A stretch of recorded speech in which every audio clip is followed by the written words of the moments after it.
We will start promptly. Good morning to the always exciting and scintillating budget workshop for Tuesday, June the 18th, 2019. Glad to have everyone out bright and early this morning. I think we have a quorum and our other folks will be here shortly.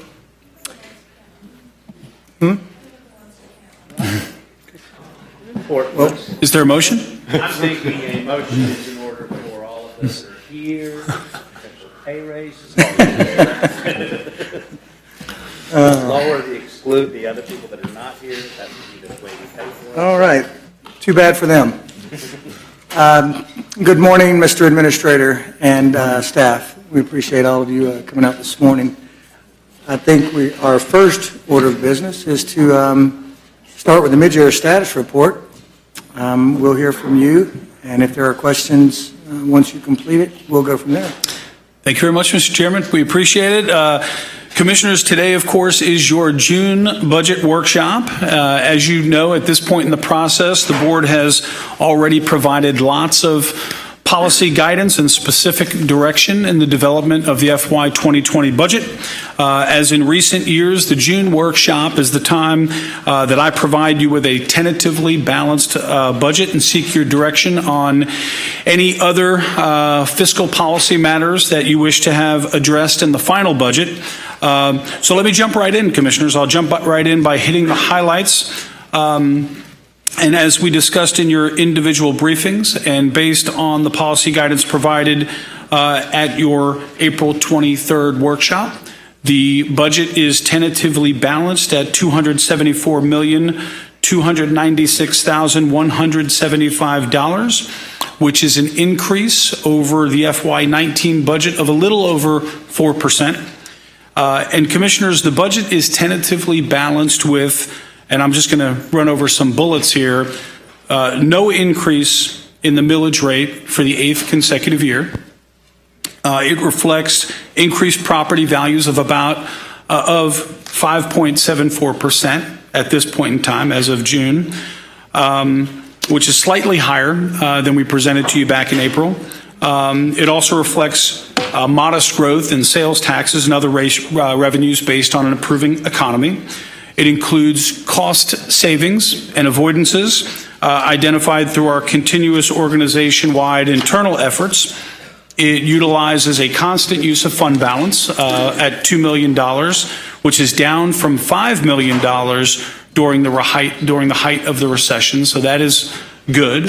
Also good is that this tentatively balanced budget reflects a general revenue transfer of from $5 million to $7.4 million to support capital.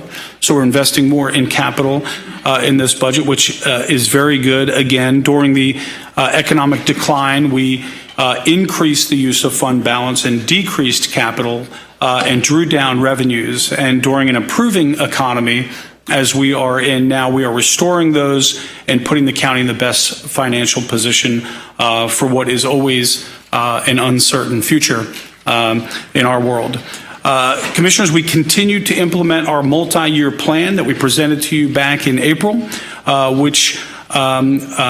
we've refined the plan as included in one of your separate budget discussion items to include the elimination of the rural Waste Services Center fees. Again, that multi-year plan helps us to avoid anticipated fee and tax increases in solid waste, EMS, and fire, as you will recall. Again, the tentative budget also reflects our continued efforts at constraining budgetary growth. Again, as I pointed out to you in our individual briefings, we have no general revenue supported new positions in this budget, so that's always a good indication of that type of budget constraint. And it also continues to very aggressively pay down our debt. And of course, Commissioners, as you all know, we are on course to being debt-free by 2025, which is an enviable position to be in. Commissioners, Alan is prepared to provide much more detail on the tentative FY 2020 budget in just a few minutes, but that's sort of the budget in a glance. Commissioners, as you can see, This budget takes a continually fiscally conservative approach, but it's one that I believe enables us to continue to provide high-quality services to our citizen, and allows us to address the highest priorities of the board and obligations of the county government to our community. Commissioners, let me just say that in the early stages of our budget development, we informed the board that we were just beginning to be in a place in the post-recession recovery where slowly increasing property values are allowing us to build back reserves, lessen our use of fund balance, again, increase our investment in capital project funding, and adequately fund inflationary costs, the inflationary cost of government services. Commissioners, though, as we begin to return to normal growth, and this is only the third year, I'll remind you, that we haven't started the budget process in a multi-million-dollar deficit position, which Commissioner Minor takes full credit for, as he told me in our budget briefings. But after a decade of severe economic decline and a very slow recovery, it's going to take us some time to get back to where we need to be fiscally as an organization. But we're getting there due to your good guidance, and I think this budget reflects that. As we transition to the remainder of the day, on today's agenda, Commissioners, I want to remind you that today's workshop is scheduled from 9 a.m. to 3 p.m., though I'm sure we're not going to need near that amount of time today. But we do have several important budget discussion items where we'll be seeking your direction today. Based on your guidance today, we will prepare a budget ratification item for your July 9th meeting. Subsequent to your approval on July 9th, we will be preparing a tentative budget, of course, for your September budget public hearings. Commissioners, there is a placeholder for another budget workshop. I just want to mention to you for July 9th, if needed. However, I anticipate that the additional workshop will probably not be needed, but it's there should the board deem it necessary. Again, segueing to the budget itself, let me just remind you, Commissioners, as sort of getting us all on the same page. Back in the April workshops, departmental and capital budget reviews were not yet complete. Constitutional officer budget submissions had not been submitted, and we did not have official property value estimates at that time. But since that time, we've developed the balanced budget based on final OMB revenue estimates and expenditure recommendations. The constitutional officers have submitted their budgets, and the property appraisers have submitted their June official taxable values number. In summary, Commissioners, the budget continues to reflect fiscal constraint and budgetary growth and positions the county to remain fiscally viable into the future. And Commissioners, the balance of your budget discussion items presented today are funded in this budget. Commissioners, I want to just take a moment before we jump into the thick of things with your budget discussion items to thank all of the county staff. People from throughout Leon County work to get us to this point in the process. I want to especially thank Scott Ross and his team in OMB for their innovative efforts and their dedication and ideas that are essential to us maintaining a high-performing organization. And again, I can't stress the importance of that enough. Finally, I want to thank our constitutional officers, Commissioners, for their spirit of cooperation in this budget process. Needless to say, they have a significant impact on the county budget, and the excellent working relationship that we have with them is something that we very much appreciate. Commissioners, before I hand it off to Alan, who also deserves tremendous credit, I should say, for the expert fiscal stewardship that he lends to this process year in and year out. Alan's going to present the budget in more detail, as I mentioned, but I wanted to note that your first budget discussion item provides an update on the county's strategic initiatives, targets, and bold goals. Twice a year, Commissioners, I'll just remind you that we provide the board with an update of our 5-year strategic plan. We do so today and at your December retreat. or maybe your January retreat this year. In summary, Commissioners, and I'll just hit the high points of this as well, we are on track to meet all of our 5-year bold goals and targets, with the exception of, as we point out there, attracting 100,000 visitors and residents as part of our amphitheater concert series. We have recommendations, of course, in a separate standalone budget discussion item to address that.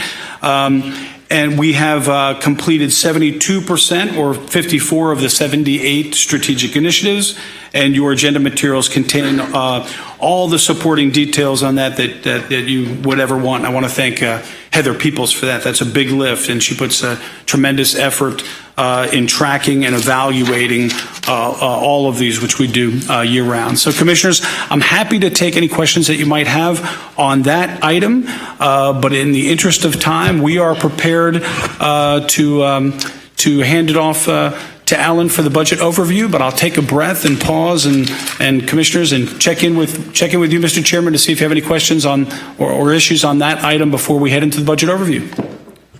Before I call on Commissioner Minor, I did have one quick question. Are you aware of any other of our counties statewide that have engaged in this multi-year budgeting planning and the work that you've done? There, as budget processes go, there may be opportunities for different counties to do things like that, maybe on an individual basis, but this is pretty unique. I can speak from my experience that this is my 25th budget. It's Alan's about 30th budget. It's the first time I've seen one of these presented, so it's fairly unique.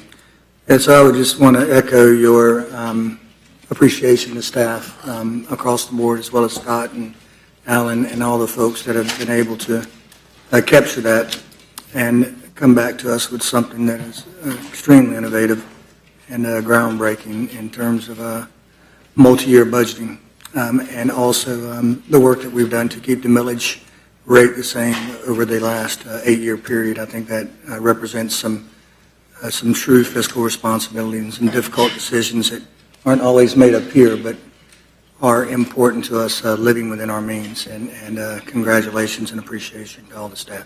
Commissioner Minor. Thank you, Mr. Chairman. I want to thank our county administrator, deputy county administrator, all the county staff for the work on the preliminary budget. I mean, I know how much work goes into this, and the fact that you've got a tentatively balanced budget without raising the millage rate and have not raised the millage rate for 8 straight years is really commendable, really commendable. One of the first things that got me involved in politics was the concern about the national debt and the just exploding debt. I mean, I was maybe 4 years old at the time or whatever, but, and so, something like that.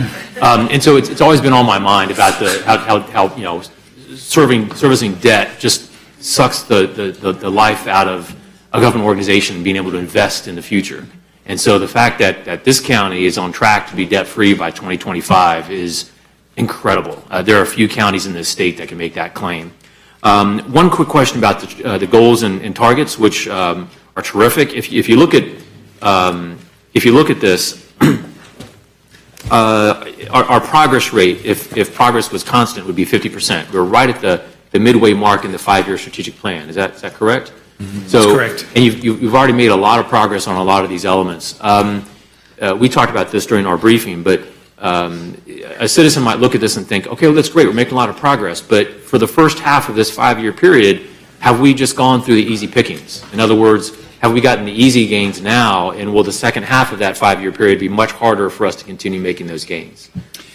Mr. Chairman, Commissioner, thanks. I would say that for the number of strategic initiatives that we have, I think it's 74. There's probably 74 answers to that question, and that's another way to say that in some cases that might be the case, but in most, probably not. In some cases, where you see tremendous gain up front, it may be associated with specific projects in that area where perhaps in the latter years those might tail off. In some cases, it's the exact opposite, where I know we have one where we're trailing a little bit in the acquisition of open areas, and we know that that's sort of backloaded in that we've got two major acquisitions that will be made available to the public in our next 2 years. And so that will get that number up at that point. But again, it really varies throughout. And so I think that's probably the best way to describe it. Great, thanks. Other comments? Commissioner Deloge? Thank you. Let me just echo some of the earlier comments about thanks for the staff. And Heather, the one-page goals summary sheet, that's, to me, is kind of the best thing I've seen in a while, because it's really easy to see, it's visual and everything. And when I think it's worth noting, when I came in here, as Bill's not here, I'm the oldest guy around, which is a little scary. We had a budget that was approaching, I'm the oldest guy and the oldest commissioner, and let's stop at that, okay? It was, when I came in, we had a budget that was approaching $300 million, 290, I think, from memory, or at least that was the proposed budget. And my coming in clearly must have caused the downturn of the economy. Rick, we're so glad you're on board now, and you've managed to drag us back up. But I think it's worth noting that 13 years have gone by, and we have managed to continue to provide services in an exemplary way, in a fiscally conservative way, and I don't think there's a person in this community that's going to say I was lacking, and yet we've got a budget that's frankly equal to or less than when I walked in the door 13 years ago. So, I mean, I'm real proud of that, to say that, we've managed to do a lot more with a lot less over time. So, anyway, it's a good budget, and I appreciate it. The only comment, if I could just, as a placeholder, when we talk about acquisition of lands and addition of trails, can we put a baseline and say the trail number is today and we will add to it, so that, because I think it's worth noting, Kerry Post and I had this conversation the other day about trying to start to tout, we've got this much public lands. It's, when you say we're going to add 1,000 acres of public lands, that's really lost on a lot of people, unless you can say, well, we've got 10,000 acres. Or if we're adding 30 miles of trails, what do we have overall? And I think then we can start to promote a little bit of what we've got. Absolutely. So it would help me, and visually I think it would be able to tell a better story. So thanks. Nice job. Thanks for coming on, Commissioner Minor. Making, the economy turn up. Additional comments? Go ahead. Thank you, Mr. Commissioner Chairman. Lindley.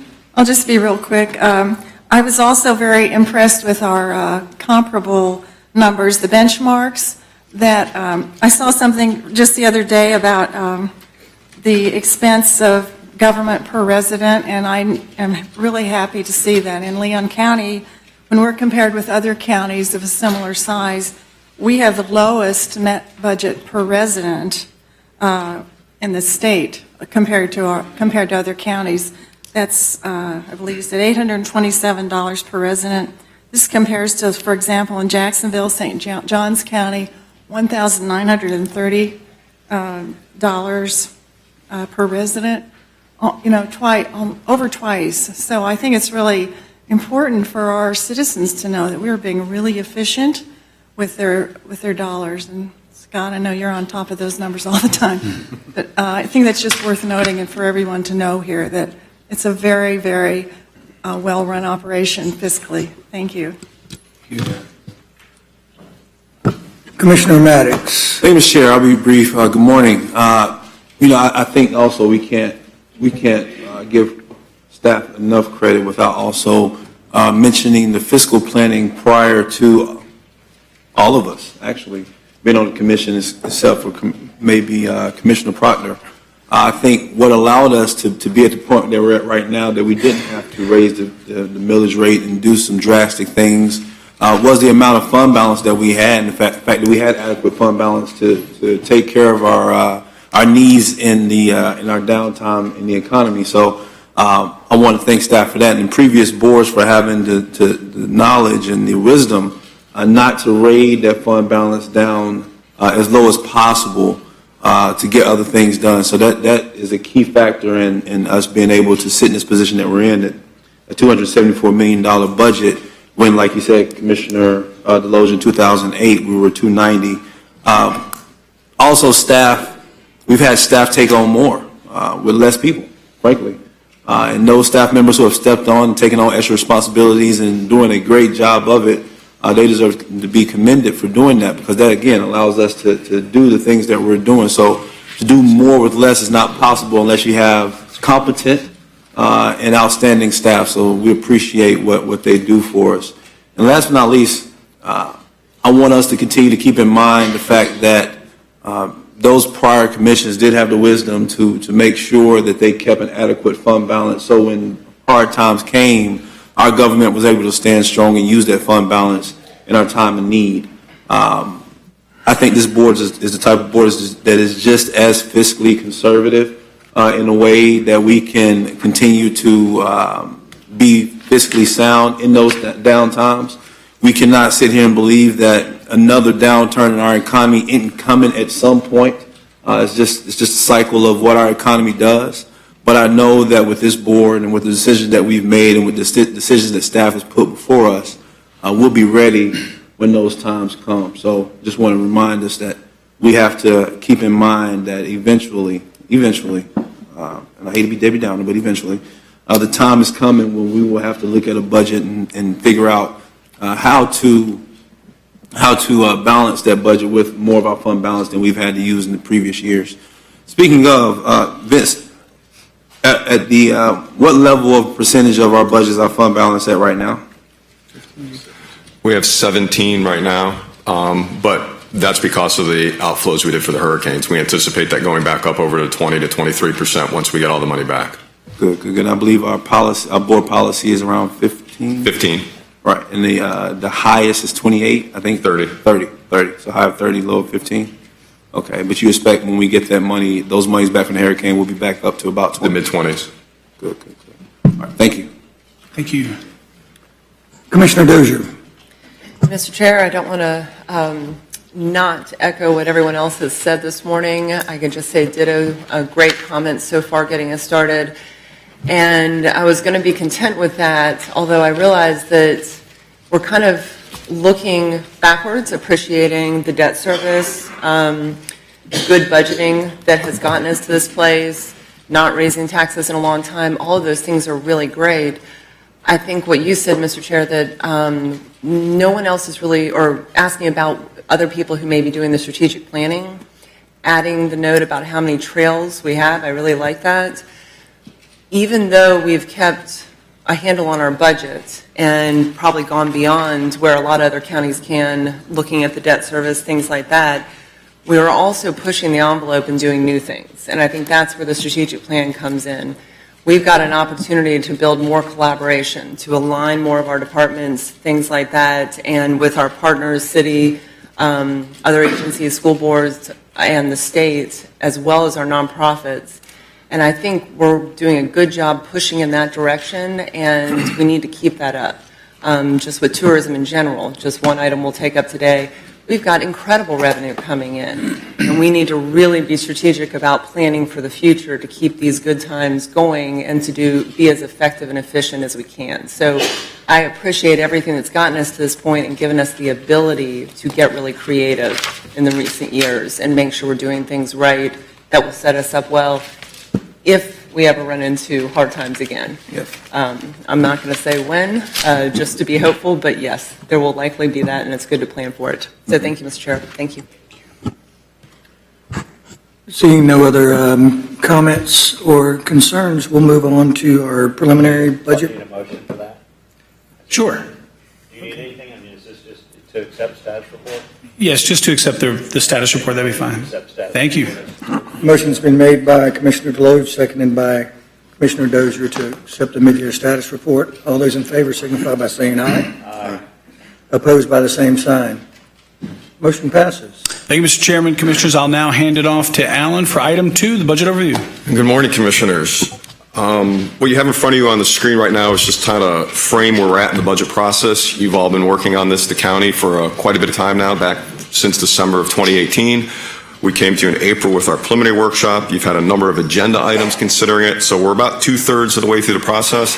And as the Administrator said, we'll bring you the ratification on July 9th. And if need be, which we don't anticipate, there is time for another workshop on that day, followed by your final public hearings in September. Briefly, Commissioners, this slide just shows a very high-level snapshot. I think a lot of it, the Administrator covered in his opening comments, so I'm not going to spend a lot of time on here. The budget is up about 4%, and the rest of it are things that you've heard already today. In particular, you'll notice we have some discussion items on some of the items on this list. The Rural Waste Service Center fees that we're recommending eliminating is your first budget discussion item. We're also very pleased about our continued ability to invest more in capital. And lastly, we're maintaining that use of fund balance so that we can continue to grow by not excessively using it on an annual basis. This slide, Commissioners, is something the board specifically asked for last time, and I don't have all the detail on the slide. There is a table in your workshop packet on table 1, page 4. You were looking at how are we doing compared to the rest of the counties around the state in terms of reimbursements. We had $35 million in expenses. We've received back so far $18 million in FEMA reimbursements. When you look at the actual table, which gets a little small if you put it on the screen, we're doing much better than our peers around the state. We, for example, in Hermine, we've had 95% of our funds reimbursed. The average around the state is 71%. In Irma, we have 81% collected to date. The average on the state is 45%. And in Michael, what we're very proud of there is there's 15 eligible counties in the state that were eligible for the expedited reimbursement. That was a new process put in place this year. 15 were eligible. We're only one of 5 who actually participated and got the money back as quickly as we could. So we were able to get $7 million very quickly back to the county. Again, Scott's office and Public Works work closely with FEMA in the state. We do anticipate getting back all the funds we're eligible for all the storms, hopefully within the next year or so. On point? Yeah, so we just cover the float with short-term money in the interim, or? Yes, we use that fund balance that Commissioner Maddox spoke of. We've been using our own cash to cover our expenses. Okay, and then how do you account for, if we had $100 million out and we expect to get $90 million, I mean, you carry on your balance sheet expected revenue? I mean, how's that? We do it 2 ways, Commissioner. We basically, when FEMA obligates the funds, and before we get them, once FEMA says you're eligible to get them, we do book it as an anticipated receivable. Okay. So we have, for this current year, we anticipate getting back probably about 80 to 85% of what we anticipate. There's another $5 or $6 million. When FEMA obligates that next year, we'll book it on the balance sheet next year. But in the end, there's still a delta that we... A very small delta. Right now, they changed the rules in this last storm. The federal government and the state will be covering 90 to 100% of some of the expenses. Right. We'll be probably on the hook. Normally, we're on the hook for 12.5%. Our costs will probably be more in the 5% range in a lot of our overall expenses. But yes, that will not get reimbursed. And it may be $1 million to $2 million in total over the last couple of storms. So all in, $2 Yes. million all in. Correct. But it's still money that flows out that we don't get back. So, but by comparison to like a Gulf County who's got a much smaller budget and a much bigger expense, I mean, it's devastating. They're borrowing money. Yeah. Lots of money. I mean, okay. Okay, cool. Thanks. Sorry. Thank you, Mr. Chair. If we move on, Commissioners, if I can get my remote. One thing that we always want to make sure we bring to the board's attention is throughout the year, we obviously look for cost savings, cost avoidances, savings, fee reductions, which we've brought to you a lot of detail before. We have attachments in the agenda item listing it. But since 2013, we have a detailed schedule in the agenda materials. We've saved or avoided costs of $28.9 million through innovations, a lot of our committees that are throughout the organization. We have listening sessions with the public. We have leveraging opportunities. All of those things occur, and we do all of that before we bring you anything to do with asking for any increases in the budget. I just want to quickly share with you a couple of tables, Commissioners. I'm not going to spend a lot of time on these. The numbers on the revenues in general have not changed very much since April. Be happy to go through some detail, but in aggregate, this is very similar to what we saw in April. Very small upticks in the property values and some other minor changes in some of the other major revenues we track. Similarly, on the expense side, there's a lot of numbers in front of you. I can spend time on any or all of these, but in aggregate, this is very similar to what we brought to you back in April. Whatever changes, there's a lot of detail in the budget materials for you, but again, we could spend more time there later if you'd like. On staffing, Commissioners, as we came to in April, we're not asking for any new general revenue positions. We are recommending the conversion of 4 part-time paramedic positions to 2 full-time charge paramedics. That's a technical term that I'm sure Chad would be happy to explain. This should save us about $23,000 of that conversion. Lastly, Commissioners, we are recommending and supporting the 8 positions the sheriff has asked for, which is consistent with a phase-in plan he rolled out 3 years ago. And there's 1 position, and the supervisor has requested as his budget for a voting systems technician. In the area of capital, commissioners, the majority of our program budget is and continues to be focused on maintenance of our infrastructure. We have significant dollars to continue to go into our aging infrastructure, a lot of money, a couple $1 million again next year to do ongoing repairs at the detention facility. We have ongoing repairs into this facility and all our other buildings. We also have funds going into transportation, a lot of money into resurfacing, as well as stormwater maintenance. The second bullet on the screen reflects the fact that next year will be the first year of our livable infrastructure for everybody, life funding, that will come from the sales tax extension. That's 2% per year coming from the overall sales tax, which starts collection in 2020. We do have a budget discussion item on that today, talking about one program in particular, about the Rural Road Safety Program. As Commissioner Lindley already took my thunder on this slide, but I will repeat it. We continue, when we compare to our like-sized counties, have the lowest net operating budget, the lowest net budget per resident, and the second lowest number of employees per 1,000 residents, which we do like to talk about. Finally, commissioners, we have a series of recommendations for you. Options 2 through 4, option 1 is accept the report, and 2 through 4 we're recommending to address some current year budgetary issues, to keep projects moving forward, and to reduce costs in some particular situations. So with that, Mr. Chairman, we're recommending options 1 through 4. Move staff recommendation. Motion's been made by Commissioner Maddox, seconded by Commissioner Deloge. We do have some commissioners in the queue to speak. Commissioner Dozier and then Commissioner Proctor. Thank you, Mr. Chair. Good update. Thank you very much. 2 quick questions. There are at least 2 items, Kearney Center and consultant for our comprehensive plan process review, that are contingent on the city's preliminary budget and approval of that. Do we know if that's going to happen before July, if we'll wait until September to have confirmation of those allocations? Yes, I can't tell you, Mr. Chairman, Commissioner Dozier, I can't tell you exactly when, but we've had extensive conversations with the city throughout this process, and they have indicated to us that they anticipate that this will be included in their FY 2020 budget. So we're just waiting for them to get that before the commission and take action on it. If for any reason they choose not to fund either of those items, will we have an opportunity to discuss them in September before we approve the final budget? Absolutely, we'll make a note of that. Thank you. Thank you, Mr. Chair. Thank you, Commissioner Dozier. Commissioner Proctor, good to see Thank you. you, Chairman. Thank you, sir. Good morning, one and all.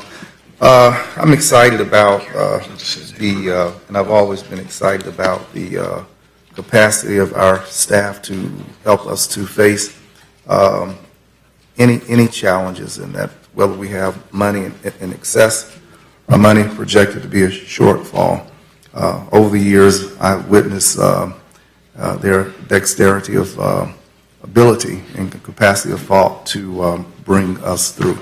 So I've always felt a little cocky with respect to budgeting, and that cockiness is not based on my mind, but it's based on our county administrator, our assistant administrator, and our financial staff.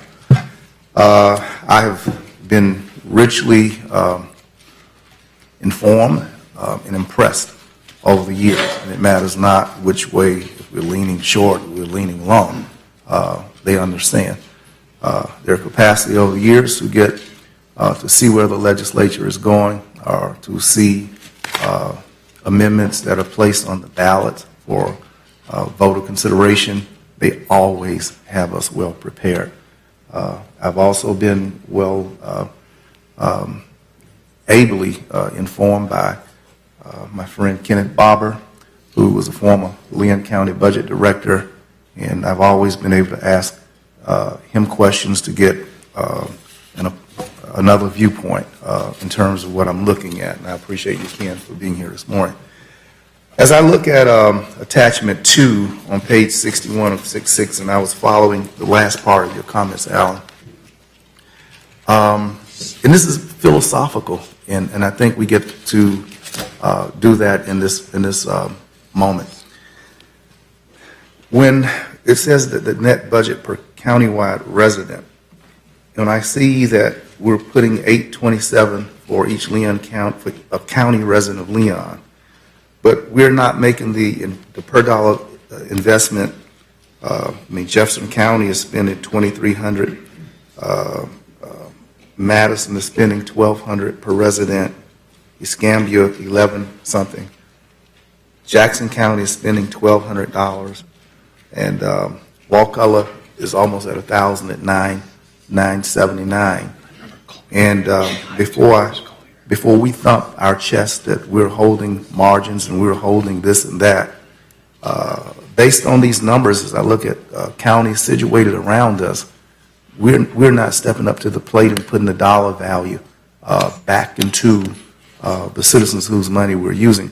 So am I really to say that we are holding the line, or are we bleeding our community to death and withholding valued services that other counties seem not as stingy? And could you all, just philosophically, how are we that much stingier than Jackson County by almost $500 per our resident of $400?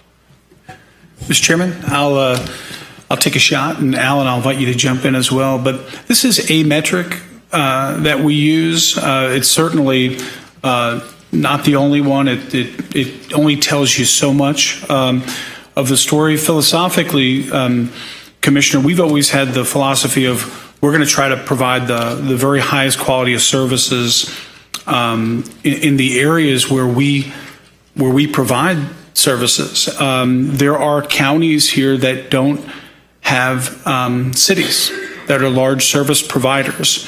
So this number tends to be skewed, probably most, by the fact that even rural counties in some cases are the primary service provider in their community.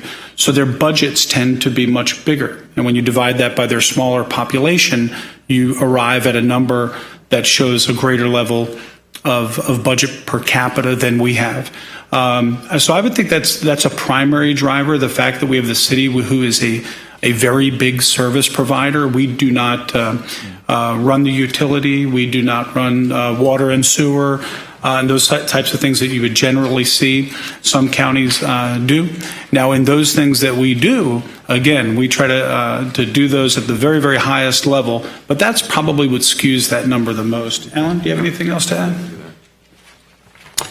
Well, I was looking at the page next to it to make sure that I could get as close to apples. And one of the things that really compels one pausing on this particular question is that I didn't realize that Wakulla County, 38% of their property is exempt and off the books. Here in Leon, we have 36% of our property. In Gadsden County, 40%. I tried to use area counties. Jefferson County is 35%.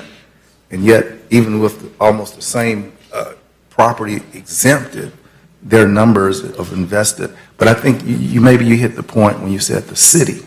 And maybe what they lack is a companion government that is filling in, and they're carrying a little more water in general for their communities. So that's my guess. All right. My second issue, Mr. Chairman, if I might, here in budget this morning, is that I want to thank the staff for last year in June. We talked about your reviewing the gender-based pay equity measure. And the report that you shared with us on attachment 2, page 64, and all back out in the woods there, was really an astounding report. And commissioners, even though last year I think I sounded the bells and was fully alarmed, but I want to make sure that as we come back a year later, that what we have found is that here in Leon County, women median salary is $40,000. Men median salary is $38,000. Women in different positions are earning 5% greater than men. The state of Florida, we have reported to us that women earn less than 12.5% less than men in 2018. In the national average, women have earned 18.9, almost 20% less than men at the national average. So bringing this data back after our board commissioned our staff to look into the 791 employees that we say the grace over, is that our averages were profoundly and uniquely different from the state or the nation. And for that, I thought it was worth lifting out and saying kudos to our staff, and to encourage that we all continue to be a leader in this category. We should not drag behind, but we should continue to set the pace and be the standard bearer in pay equity. And I was a little bit confused about the total county employees per 1,000 residents. And when you look at that table on 63, so we have 1,781 total employees, which includes all of the constitutionals. That's what that number is. That's what it is. Okay. So we have, we use these numbers, we want to make sure which number we have, about 791 of Leon County, which is BOCC. Okay. So there are 1,000 additional employees over and beyond those that we say the grace over and for. Okay, very, very good. My final comment at this juncture, Mr. Chairman and Commissioners, is that though it's not reflected in this particular budget, it has been budgeted in the blueprint. And I continue to raise the question. I had the good pleasure, Commissioner Deloge and I were sitting in chamber at the CRPTA meeting on yesterday. It was Commissioner Dozier and Maddox were members of that board and minor, and it was an astounding feeling to walk in that meeting to see 6 of the top 10 priority projects for transportation improvements were all South Side. I can't tell you how that was amazing to me, and I'm so glad that I'm not on that board because so much progress has been made in my absence. Made me think about some things. Advancement. So I want to thank the members of the CRPTA board who have held up the bloodstained banner and have allowed for engineering studies and need in those measures. I want to thank y'all, very publicly for, you could be proud of the roster of projects that you all have championed. We saw in that meeting on yesterday, and it's related to where I'm going, that the Woodville Highway, which is the #1 priority, just is going to have millions of dollars there. But there's the issue about creating the one-way from Gale Avenue back up to Tram Road. That's going to be very confusing.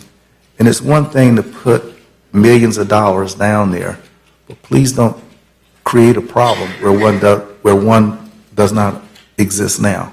We're not fixing and helping to enhance the movement.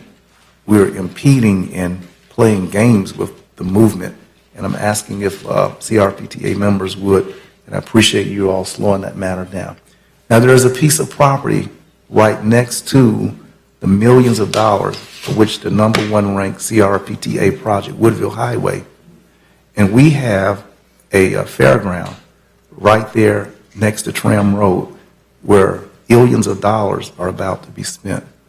It's my hope, commissioners, that given the dollars that are going to expand that roadway, the millions of dollars of our public dollars are going there, that perhaps it's just time that we can forward our thoughts of the fairgrounds development, and that the roads are being made contemporary. It likely is time that we make the fairground contemporary.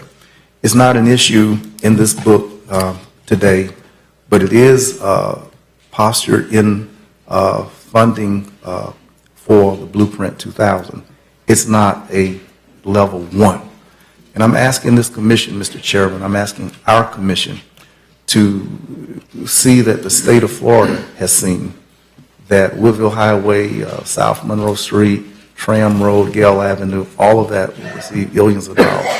Can we take the $12 million that voters have voted for and make it a priority in conjunction with the improvements that are occurring? I have taken snapshots mental across the various segments, regions of our community, the west side, the north side, and the east side. And the development of this mass of property is running behind schedule to other areas. So we're in the budget moment. I'm citing these things because the moment affords us that, but I'm asking commissioners that we lift and make that Fairground project a top tier in the blueprint. I'm really excited with our budget today. I appreciate you all allowing me to make observations, Mr. Chairman, and look forward to the balance of these agenda items. Thank you. Thank you so much, Commissioner Proctor. Motion has been made and seconded to accept, approve options 1 through 4. All those in favor signify by saying aye. Aye. Opposed by the same sign. Motion passes. I think we'll move on to item 3 at this time. Thank you, Mr. Chairman, Commissioners. Item 3 is the consideration of the elimination. Move option 1. I figured that was coming. I didn't think I was going to be able to get through that. I passed, the gavel is in the vice. Making the motion. I would proudly second that. As chair, I'll jump in here and just say, in honor of your predecessor, who this was her one, I mean, if there was one thing that got Jane out of her chair, this was what it was, the rural wayside. So anyway, I think it's well done. I think it's appropriate. Back to you, Mr. Chair. Oh, I guess I can run this through. Yeah, you'll do this All one. right, discussion? We do have a speaker in queue, Commissioner Dozier. Thank you, Mr. Chair. I will support the motion and the enthusiastic motion from our chair, and good comments, Mr. Vice Chair. I really wondered how this item was going to look coming back, because I think, and I just want to acknowledge this, we had a robust discussion about fairness when we were looking at solid waste issues years ago, and I think people contributing to paying for the rural waste centers was a good idea at the time. I'm persuaded if this encourages the some 6,000 or 5,000 households that are not using any service that we know of to use the rural waste centers more. It's not currently covering all of our costs. So I think the question I have, Ms. County Administrator, is how are we going to, or are we going to increase any public information about this shift, try to get some of those households back to the rural waste centers? Might be an opportunity to remind people that the Appalachia Regional Rural Waste Center is still open. That's been a big question as we shift with from the landfill to the park. And wondering, and this may not be an answer we need to have today for sure, but if there are any other partnerships we can develop to really push appropriate waste disposal, recycling, all of those types of things. Acknowledging that our sustainability department is doing a phenomenal job on that already, I think this is just an opportunity with a shift in the fees to kind of bump up some public education about the need to use the centers. Would you agree? Do you think Mr. that's Chairman, an yeah, opportunity? as usual, Commissioner Dozier, that we are having the very same conversations, contemplating the board's direction on this item, that we would absolutely have to really step up our public information efforts in this area, at least initially, to have all of that known relative to the rural waste sites. So yes. That's fantastic. Thank you. And Mr. Chair, there's a little bit of a related, unrelated item, but we haven't heard about bear sightings, particularly in District 2, as much in the last few years. I know that was an issue with, we got a grant for some trash containers that had the secure tops on them, things like that. I just wanted to raise it now because that, if that is still an issue, if there's anything that's coming up, I wouldn't mind knowing about that. Any other grant opportunities, anything like that. It's just one more piece of the waste collection and taking care of particularly our rural residents. And I think we have the most sightings maybe in District 2 and District 5 for black bears. So just wanted to toss that out, Ms. County Administrator, if there's any information you all have Sure. in the future. Be happy to bring that back.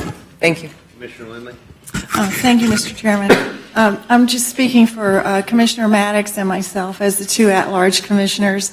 Although we do know that the Fort Braden community was probably the most passionately against the monthly fee of $10, which we're, by this vote, removing for using the rural waste centers. But one of the things I thought was very interesting in the item also is that we do hope that this will help reduce litter in the national forest, where some people were apparently using for removal of their own trash. And so I think this is going to be a much better system, but I do hope that we continue to encourage people to use the universal recycling and trash pickup too, because that is probably the best alternative, truly, if maybe not, as popular in some areas. So I just want to thank you for all of you for bringing this forward, and I think if Tony Park, our former Public Works Director, is watching us, which I'm sure he must be, he would be particularly happy to see this, because I think he was one who suffered under a lot of heat when the original $10 per month fee was suggested. So I'm really happy to support this, and I know that your constituents and those out in our rural areas are very happy for it. Thank you. Yeah, I certainly would love to take credit for this, but I won't. Obviously, the groundwork was filled by the larger than life sometimes shoes of Commissioner Sauls and the work that staff put into this. When it was just a crazy idea of mine, I am extremely excited to be able to pass that on. Commissioner Proctor, I know that you'll appreciate our neighbors down in Woodville who will see less trash on Natural Bridge Road. Hopefully. Our folks out in Miccosukee. The Apalachicola National Forest has several forest roads that are around the Fort Braden roll-off site, and traditionally we spend thousands of dollars cleaning those up each year. I'm excited to be able to pass it on to the folks in the unincorporated communities, not just at Fort Braden, but the folks that will be able to take advantage of this service. And thank you. Thank you for allowing me to pass the gavel and make the motion. I think it's worth noting, Carl, this one's for you. Authorize the elimination of fees. Can we say that again? We're eliminating fees. It's a budget workshop, okay? How often do you hear government say, we're going to eliminate a fee? I mean, I think we should celebrate that. Commissioner Minor? Thank you. When I reviewed this agenda item, my first inclination was to have an amendment to the motion, which I support, but an amendment to the motion basically renaming this the Jackson-Sauls Act to eliminate rural collection fees. But it does affect residents in all of our districts, and so I wholeheartedly support this. One thing I'm very interested in, and Commissioner Dozier alluded to this, was I'd like to see, as these fees are eliminated, what changes we see. Of the 5,000 unincorporated residents that are not subscribers to the service, are we going to see those numbers, participation creep up? And then also see what the recycling ratio is, too. We were talking earlier about there's a financial incentive with the fees in place to put as much into recycling as you can. And with the elimination of those fees, that motivation is gone. So at some point, I know we'll get a review and update on this, but I look forward to that time when we can take a look at those numbers and see how progress is being made. Any other discussion? All right, we have a motion by our chairman as he passed the gavel. I seconded the motion as the stand-in chairman. All in favor signify by saying aye. Any opposition? Well done, Mr. Chair. Thank you for that moment of privilege. I think we'll move on to item 4 at this time and welcome Kerry Post to our table. Thank you, Mr. Chairman. This item is the creation of the Legacy Grant Program and additional funding to support the Capital City Amphitheater concerts. As you note, Mr. Chairman, I'm now joined by Kerry Post, our Tourism Director, and this budget discussion item seeks your consideration of the creation of a new Tourism Legacy Grant Program based on previous direction of the board, increased funding to the county's ticketed concerts at the Capital City Amphitheater. Again, both priorities of the board. We recommended that funding we're recommending funding of these come from the quarter-cent tourism tax that will be returned to the county in FY 2020, which had been dedicated, as you know, Commissioners, for the past 5 years to making capital improvements to cultural facilities in our community, administered through a re-granting process through COCA. Again, just to hit the highlights on this, Commissioners, the proposed funding agreements for these will be brought back to the board in October. We have 200, the way the money breaks out based on that quarter penny, it's $292,000 total. $200,000, as you'll see in the item before you, we are recommending be allocated toward the Legacy Events Grant Program. That'll bring that total to $300,000 total. The balance of the quarter penny, $92,000, we're recommending increasing funding to book national acts again at the amphitheater. That would bring our total to support concerts at the amphitheater to $250,000. Something that you've seen in the item, Commissioners, is that working with our promoter, the approach over the last several years that we've used to book acts are those that were already touring Florida. This approach is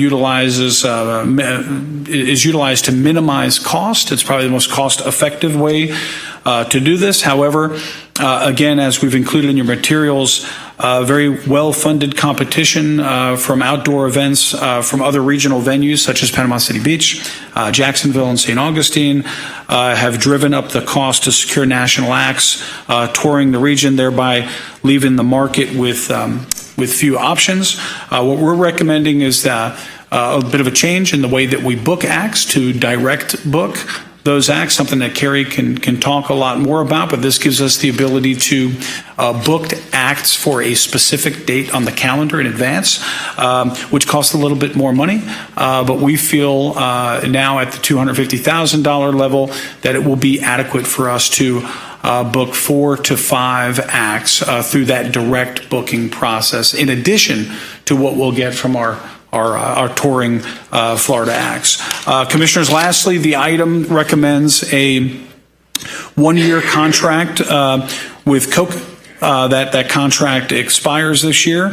It ends at the end of this fiscal year. But based on the board's previous direction, COCA's new executive director will present to the board at the end of the calendar year, and an agenda item will be provided to the board next spring to discuss in broader terms the cultural grants process. So we're just simply recommending that extension to facilitate the board's direction and that timing.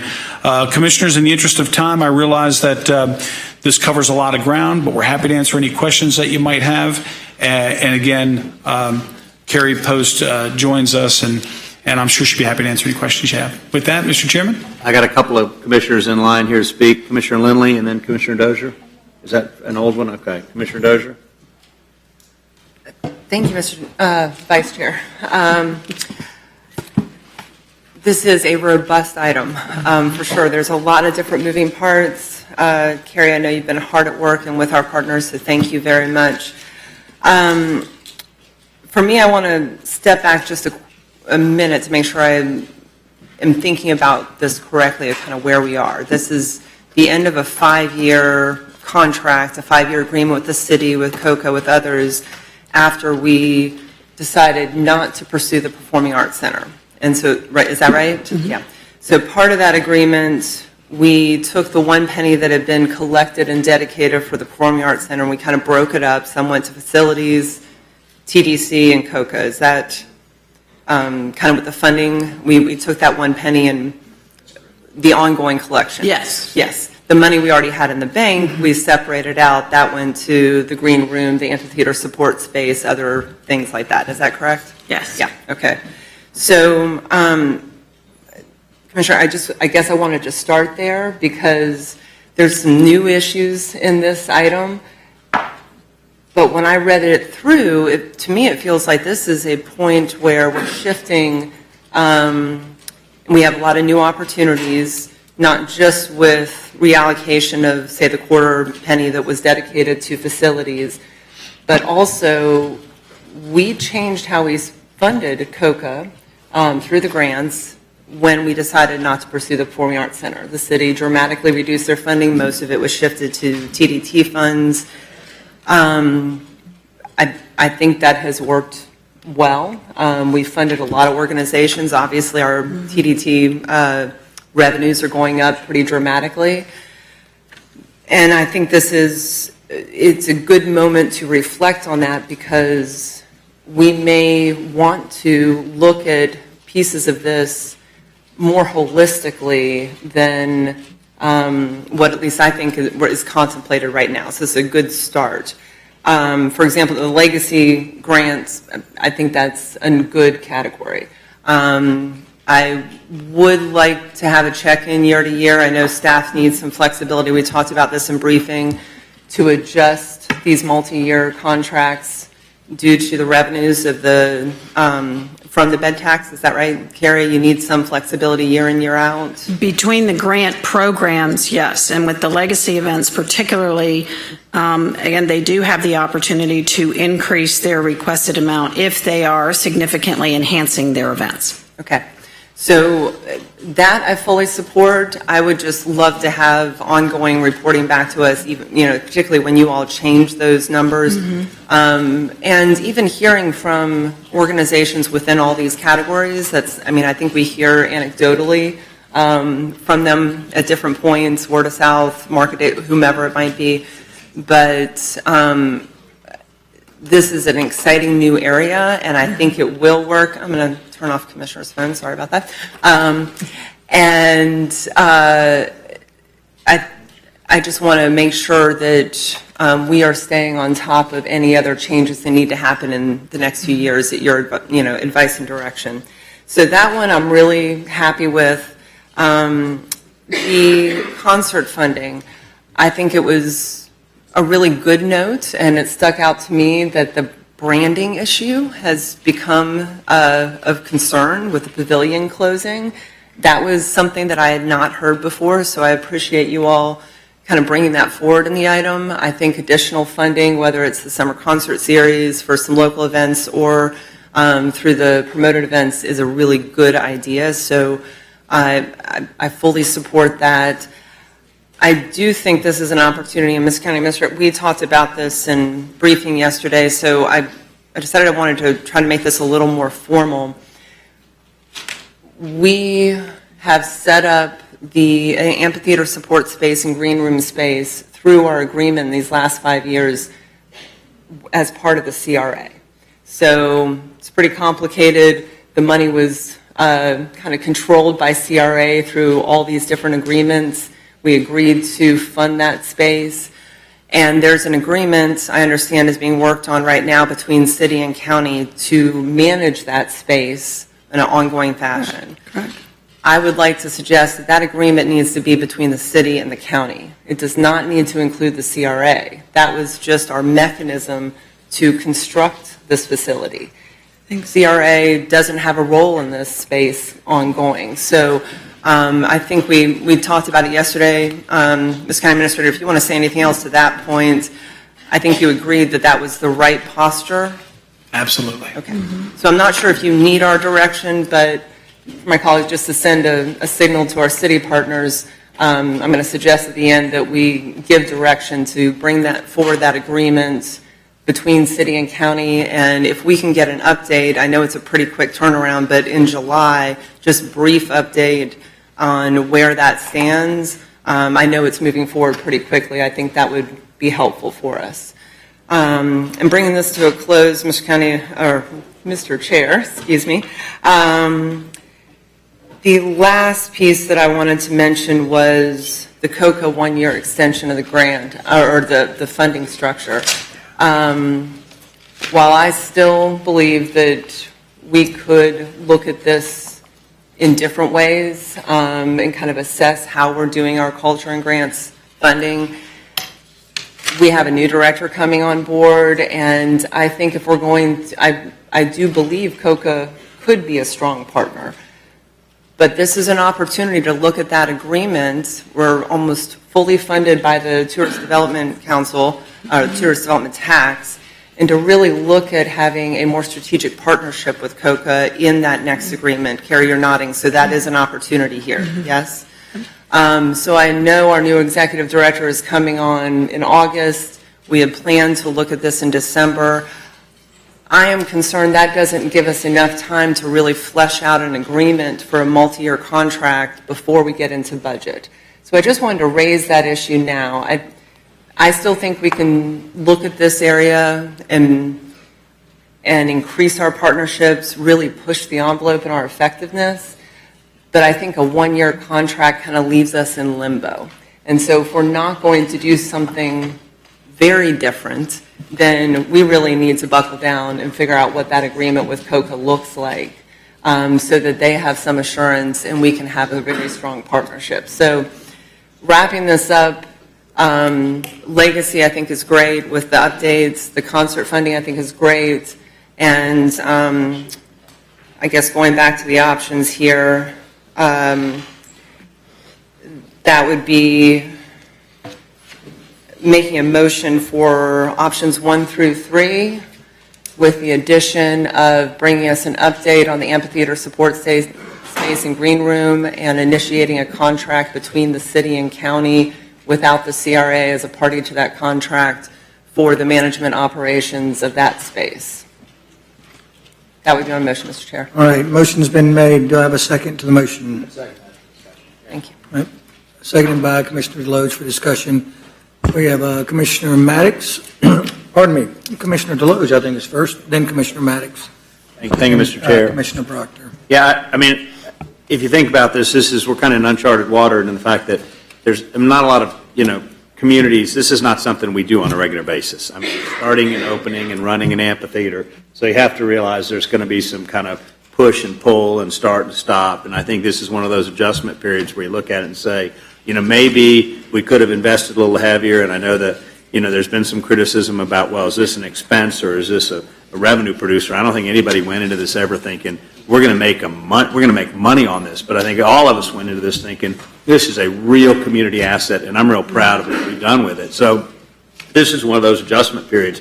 I think your comments about the CRA is fair because, frankly, you kind of dilute things and water things down a little bit. It just doesn't flow. It makes more sense just to have the two of us. So I'm fine supporting the motion as you made it.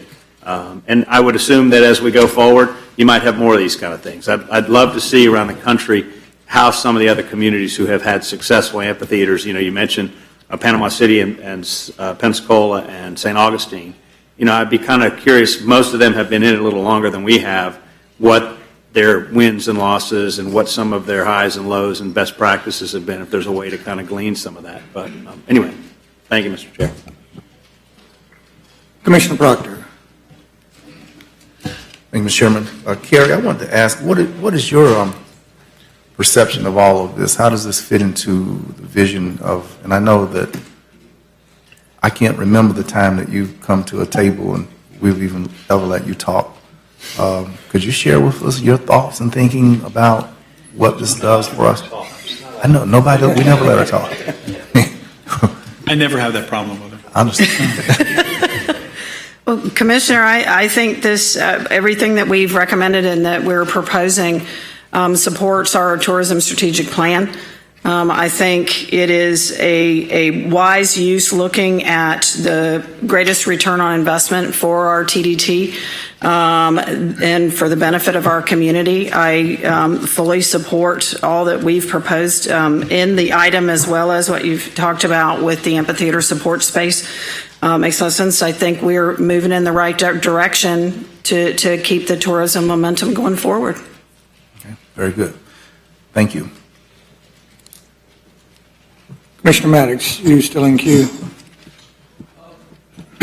Mr. Chair, I wanted to hear a little more about Commissioner Dozier's thoughts on the COCA issue. But I think, let me think about it. She talked a little bit about December coming back. May not be enough time, and I kind of agree. So I wanted to kind of know what the plan was, but I don't know if that needs to be discussed now or discussed later. I know that what you said made a lot of sense in that now is with everything that you talked about with the changing of funding and the fact that we're at the end of that 5-year cycle. If we're going to make any major moves, now is the time to do it. We shouldn't wait or prolong it. We got a new executive director coming in. I want her to be fully aware of what exactly our expectations are, where the future of this thing is going. And so the negotiation of this contract is extremely important and key in the future of how we move forward our funding of the arts and frankly, the reporting structure of the organization. So I'm trying to figure out if December's the right time. Is the extension 1 year the right thing to do? What are the other options there? Is there an agenda item to come back on that, or do we? What I would propose is would we bring back an agenda item at the July meeting? I don't know, is that too quick for you, Mr. Administrator? Yeah, let me, Mr. Chairman, I think what you've seen in the item is based on the board's previous direction. Again, just as a reminder, what the board said, given the fact that we have a new executive director coming on, the board wanted to give the new executive director some time and then to report back to the commission at the end of this calendar year. After that, you directed us to bring an item in the spring following that presentation to contemplate that presentation and to consider your options at that point in time. Again, if at that point in time you decided that the existing arrangement is one you wanted to pursue, then I'm sure that would contemplate a multi-year situation. So the timing from our standpoint is very good unless something is changed from the board's perspective. Does that satisfy what you're asking for, Commissioner Maddox? Yeah. Okay. Commissioner Dozier and then Commissioner Lindley. No? Yes? Okay. Commissioner Dozier. Thank you, Mr. Chair. I had forgotten to mention ask one question, but just Commissioner Maddox, through your line of questioning, yes, that was previous board direction, and we can stick with the December presentation. What I would like to see, and I don't know if we want to talk about this right now or in the future, and that we could talk about it in the fall, I think, frankly, I'm not sure how the contracts with COCA can be or have been structured over the years. We've got a cultural plan that is supposed to guide city and county funding and COCA's work and other things, and we need an update on that, and I'm sure the new executive director is going to bring us that as well as many other things. But COCA is unique because it was created when we exercised statute. So there's a lot of requirements already in that statute. Is there the ability to increase partnerships through a contract with COCA based on our funding of the organization, not to enhance that partnership, not to bring a hammer down or anything like that, just to explore new opportunities like we would in any type of agreement with any partner organization? That, to me, is a different conversation than a budget conversation. So primarily I'm saying, the presentation in December is fine. I don't want to get to a budget agenda item in a budget workshop like this when it's one of multiple items and be just exploring opportunities with a contract and how to increase our effectiveness, our collaborative calendar, other things like that have been on the table for a while. So even if it's between December and that spring budget workshop, I feel strongly that we need a time to dig into this issue, how we work strategically with COCA, with TDC, with all of our partner organizations that promote cultural arts and heritage events within our community. So that, just to answer your question, that really was my concern, because I think that is separate than a straight-up budget conversation. The one question I had about was, I'm not sure the status of the marketing PR contract for the TDC. Are we expecting that to come back in July to the board, or is that September? Initially, yes. We were planning for the RFPs to come back before the board. Late last week, the purchasing division did receive notification of intent to protest Okay. So that did alter the timeline to then come back. They have until the 24th of this month to submit, but even with that, we will miss the July deadline or the material deadline for the July 9th meeting. So the timing is now pushed back. Has it been presented to Tourist Development Council? No. Okay. All right. Well, I won't put you on the spot and ask any more questions about that, but that's interesting. So I wanted to ask a question because if we're asking for other information to come back in July, I wasn't sure if it was going to be in conjunction, or it could be in conjunction with that item. So, okay. Thank you very much. Thank you, Mr. Commissioner Lindley. Thank you. I am content with us staying with the current time frame for this, because I really also feel we owe it to the new director to see what kind of ideas and thoughts she might have coming forward too. So we want to take advantage of that, the fresh eye in terms of partnerships and any number of other things. So I am content to kind of stay where we are on that. The other part, Commissioner Deloge mentioned, we never thought the amphitheater was going to be a revenue stream exactly, and I think the community has, responded to that pretty well, but it is a revenue stream for a lot of our local businesses and the community as a whole. It's been a real asset, and so I feel these changes are really going to help us make our amphitheater a place on the map and on the calendar. That's what we want. We want to be competitive with St. Augustine and Pensacola, so that more people say, oh, there's a great concert in Tallahassee at the Cascades Amphitheater. So that's what we're going for. I mean, it is increasing our brand, but it's maximizing this huge investment we have in the Cascades Park and the amphitheater, an investment we're continuing to improve with the green room and all the amenities that we're adding. So I think this, the time is now for us to step up and not wait around for failure. If we keep going with just sort of acts that kind of happen to be available, and we're here and they're on their way and we take them. So we want to maximize this. It's an investment. It's a big investment that we've already made, and I think the time is now to continue to stay the course on that and make it the very best we can, the most popular, the most exciting venue in North Florida. So I appreciate this opportunity to do it. I'm fully supportive. Commissioner Proctor, and then we will vote. Thank you, Chairman. I think Commissioner Lindley was going in the right direction on the holistic approach. And with respect to the Lowe's hotel being built behind us as we sit here, I'm wondering, Carrie, if our pitching and even creating some kind of agreement of the Lowe's being the hotel of convenience for our projected concerts and so forth, because it's literally in walking distance to the amphitheater. And that's not to say that we, in our capitalistic market, would choose a hotel over, but it signals a new, speaking of the energy that has been referenced by other commissioners, it speaks to an energy emergence right in line with, I can't think of that other buildings supposed to come up all in that area, right over to the, Cascades? Yeah, all of that. That's it. And that with the commercial siding of Lowe's, I would just hope that in the spirit of the holistic thing, that we would not, that we would include Lowe's as a part of that flow and figure out relationships which it could lend holistically its energy to everything occurring between the railroad track and back up here to the courthouse.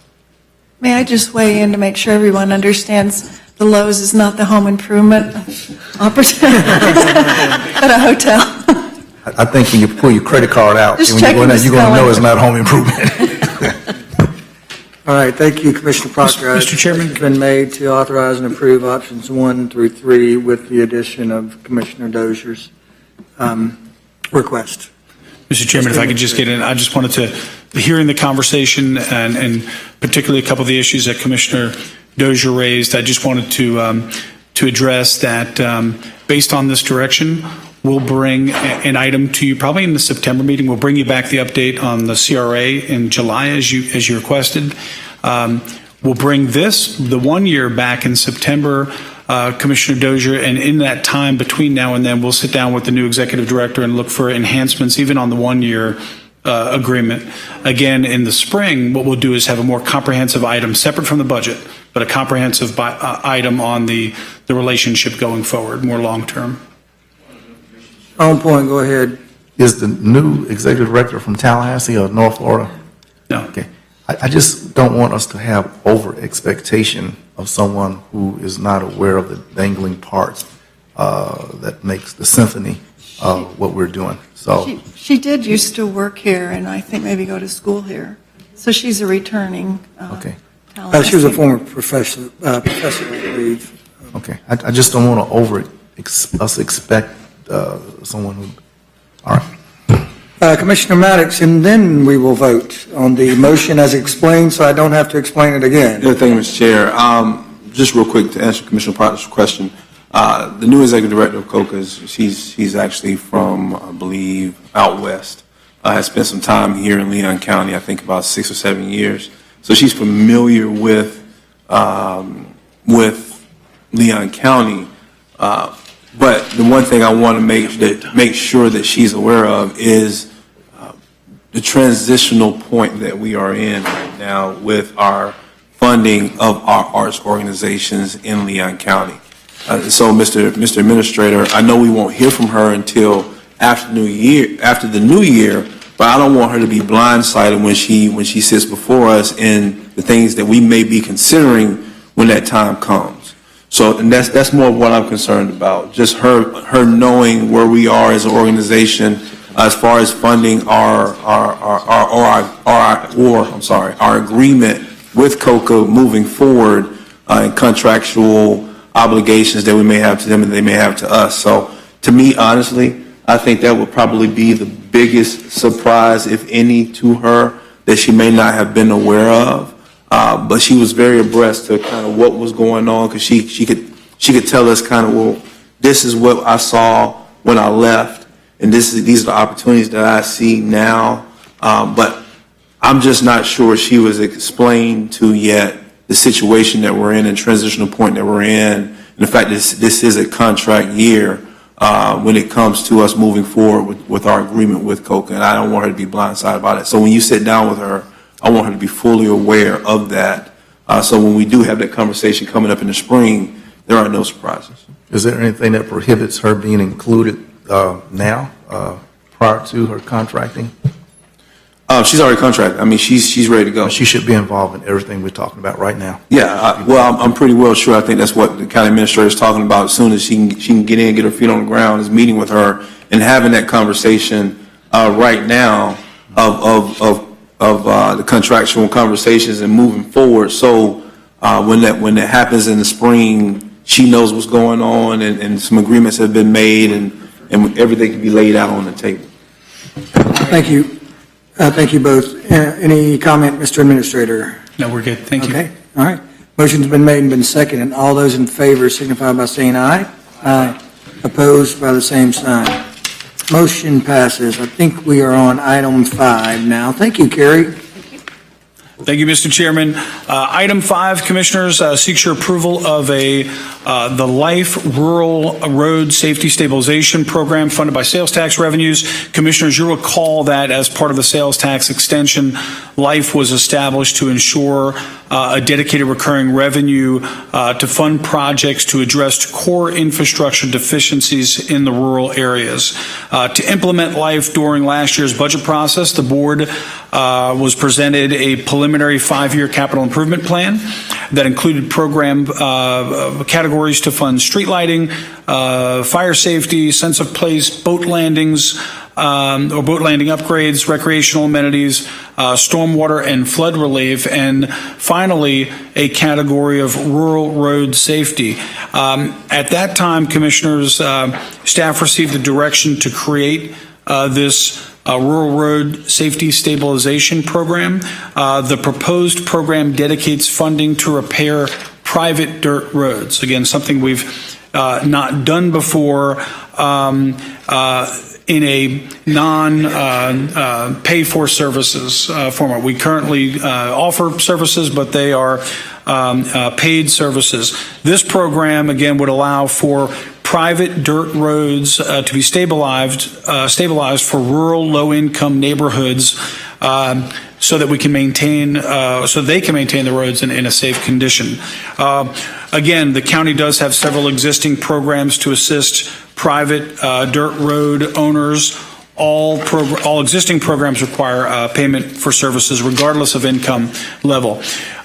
With that as an overview, Commissioners, I'd like to briefly go over the major elements of the proposed policy that's before you. The way this would work is that once an application is submitted, Public Works would evaluate the road condition and determine the improvements that are warranted for safety.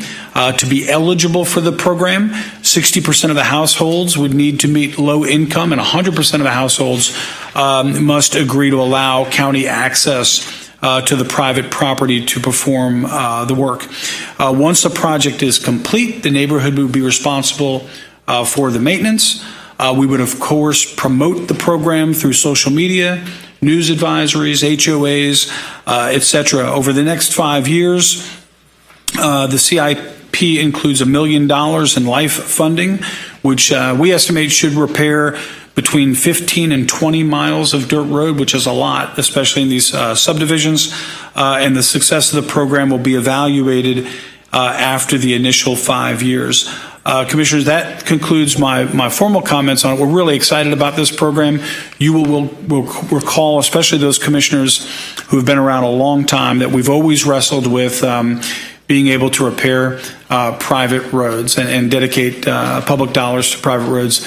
This program, finally, I think, which was the intent of the LIFE program, gives us the ability to do that. And we want to thank the County Attorney's Office, too, for helping us thread that needle on being able to provide this program on private dirt roads. And with that, we're happy to answer any questions you might have. I want to thank you for the item, but I'm going to pass it on to my dirt road mud hole southwestern neighbor, Commissioner Proctor. Thank you, Mr. Chairman. I'm glad that you recognize that as a part of my specialization in title, the mud hole, pothole commissioner. And as the commissioner over potholes and mud holes, I could say a thing or two about that. I think Elizabeth Warren, if she was here, she would say, I have a plan. I have a plan. And I have a plan, Vince.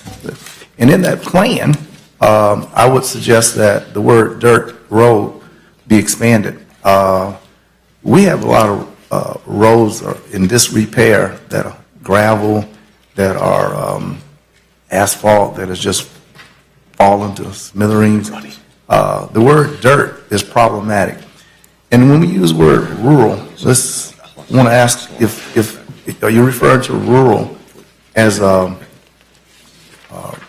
communities that are inside of Capitol Circle, Crown Ridge, all back up in between Gale Avenue and Capitol Circle, where roads are in disrepair. The definition here is what's going to control who's going to get some. Yeah. We do not have, as the language introduces in the ordinance, I was impressed with it. These policies, procedures will follow along with all applicable laws in order to ensure fair and equitable treatment to the county, general public, and all affected. The fair and equitable treatment to the county would necessitate a geographic focus that we're, south, east, west, north, and I would like to see all of this go to one area. Though, based on the criteria, you would have to be 60% below income. Is that 60%? How you articulate it, 60% below poverty? Yes. Okay. Well, of just that definition, Commissioner Maddox, there are some areas that just won't qualify for because they're not 60% below poverty. But between, are you calling the area where the city limit stops? It stops just before you get to the funeral home, Tillman Funeral Home. And there's just oodle-boodles of people who live inside of Capitol Circle, and they pay city utilities. Is that rural? Would they qualify as rural?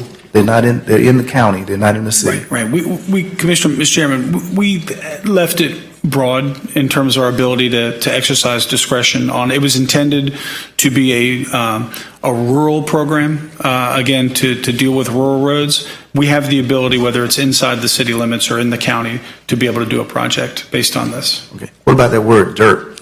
Dirt is an important word in this case. Is we knew that if we got into paved roads, that the expense would increase dramatically, and it would leave us with the ability to do very few projects, not only from an asphalt standpoint, but also from a stormwater requirements and that sort of thing associated with those projects. So we did limit this to dirt roads. We do have lots of programs, again, for the pavement and repair and the resurfacing of roads, but those in private subdivisions, but those are all pay-for services type programs. So we did try to do this for dirt roads in the rural area for low-income neighborhoods. But just as a point of information, what do you call those areas between Tillman Funeral Home on South Adams Street and Capitol Circle? What do you call all of those homes that are not in a rural setting, but they're inside Capitol Circle in the city? They're not a part of it. Who are they? Are they rural? What do we call that? I think it would depend. Are these are in the city limits too? No. That would, oh, okay, they're not in the outside. city limits. All right. Then they might be. They might be considered rural under this program. We'd have to just evaluate the neighborhood. Okay.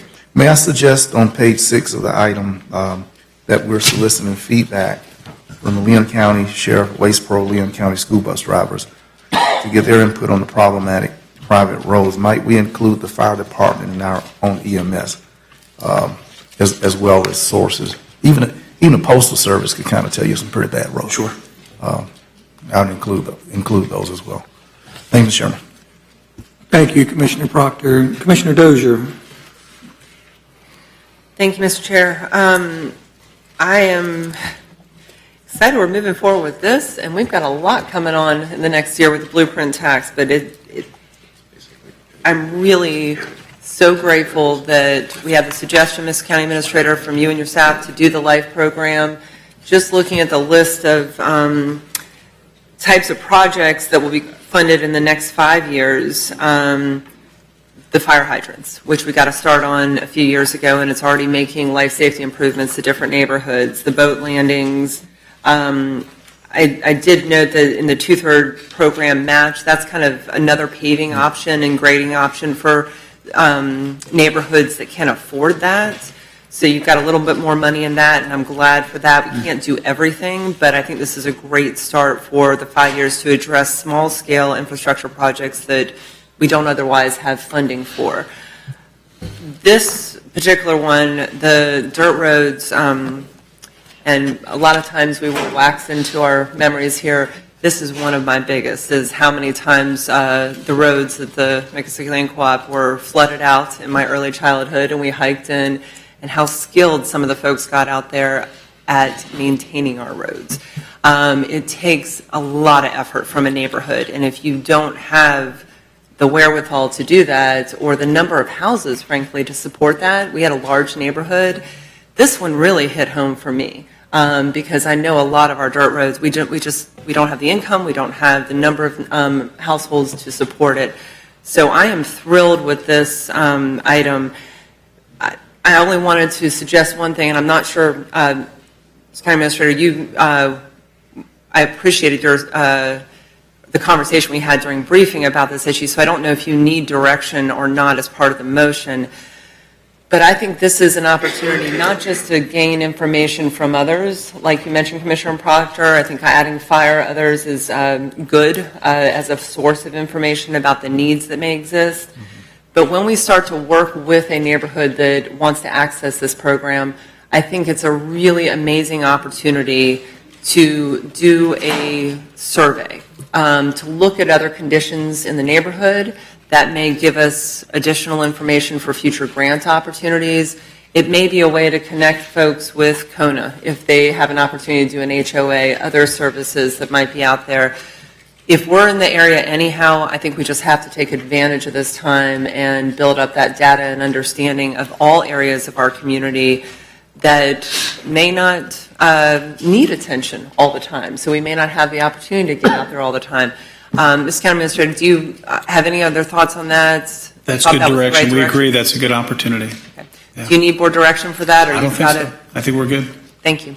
Thank you, Mr. Chair, and I'm excited about this getting forward. And I'm going to chime in, and then I'm going to actually, go ahead, Commissioner Proctor, you make. Thank you, because Commissioner Dozier raises the question of questions.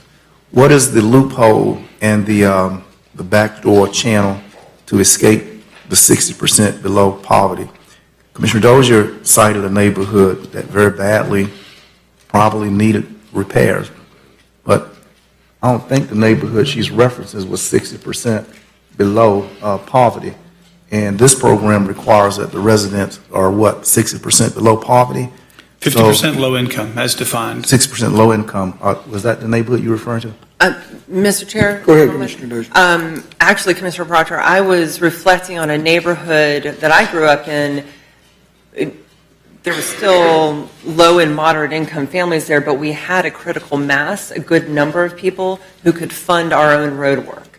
And there's a lot of low-income neighborhoods, so I actually support that category. If we look at the map here of the roads that you all have already identified, they are in our most low-income areas of the county, and I really appreciated the income mapping and the city limit. I mean, that was a really smart way to present that information. It hit home with me. So I actually support this particular program helping those neighborhoods that would not be able to pave or deal with the roads on their own. Well, There are other programs that can help neighborhoods that have a little more wherewithal, and county covers a portion, and they cover a portion of the cost. Okay, I just didn't want, because my understanding, as the dirt road, pothole, mud hole champion, I think that would reflect a lot on me and Commissioner Jackson's, in particular where the aggregate of 50 or 60% of the people are below poverty.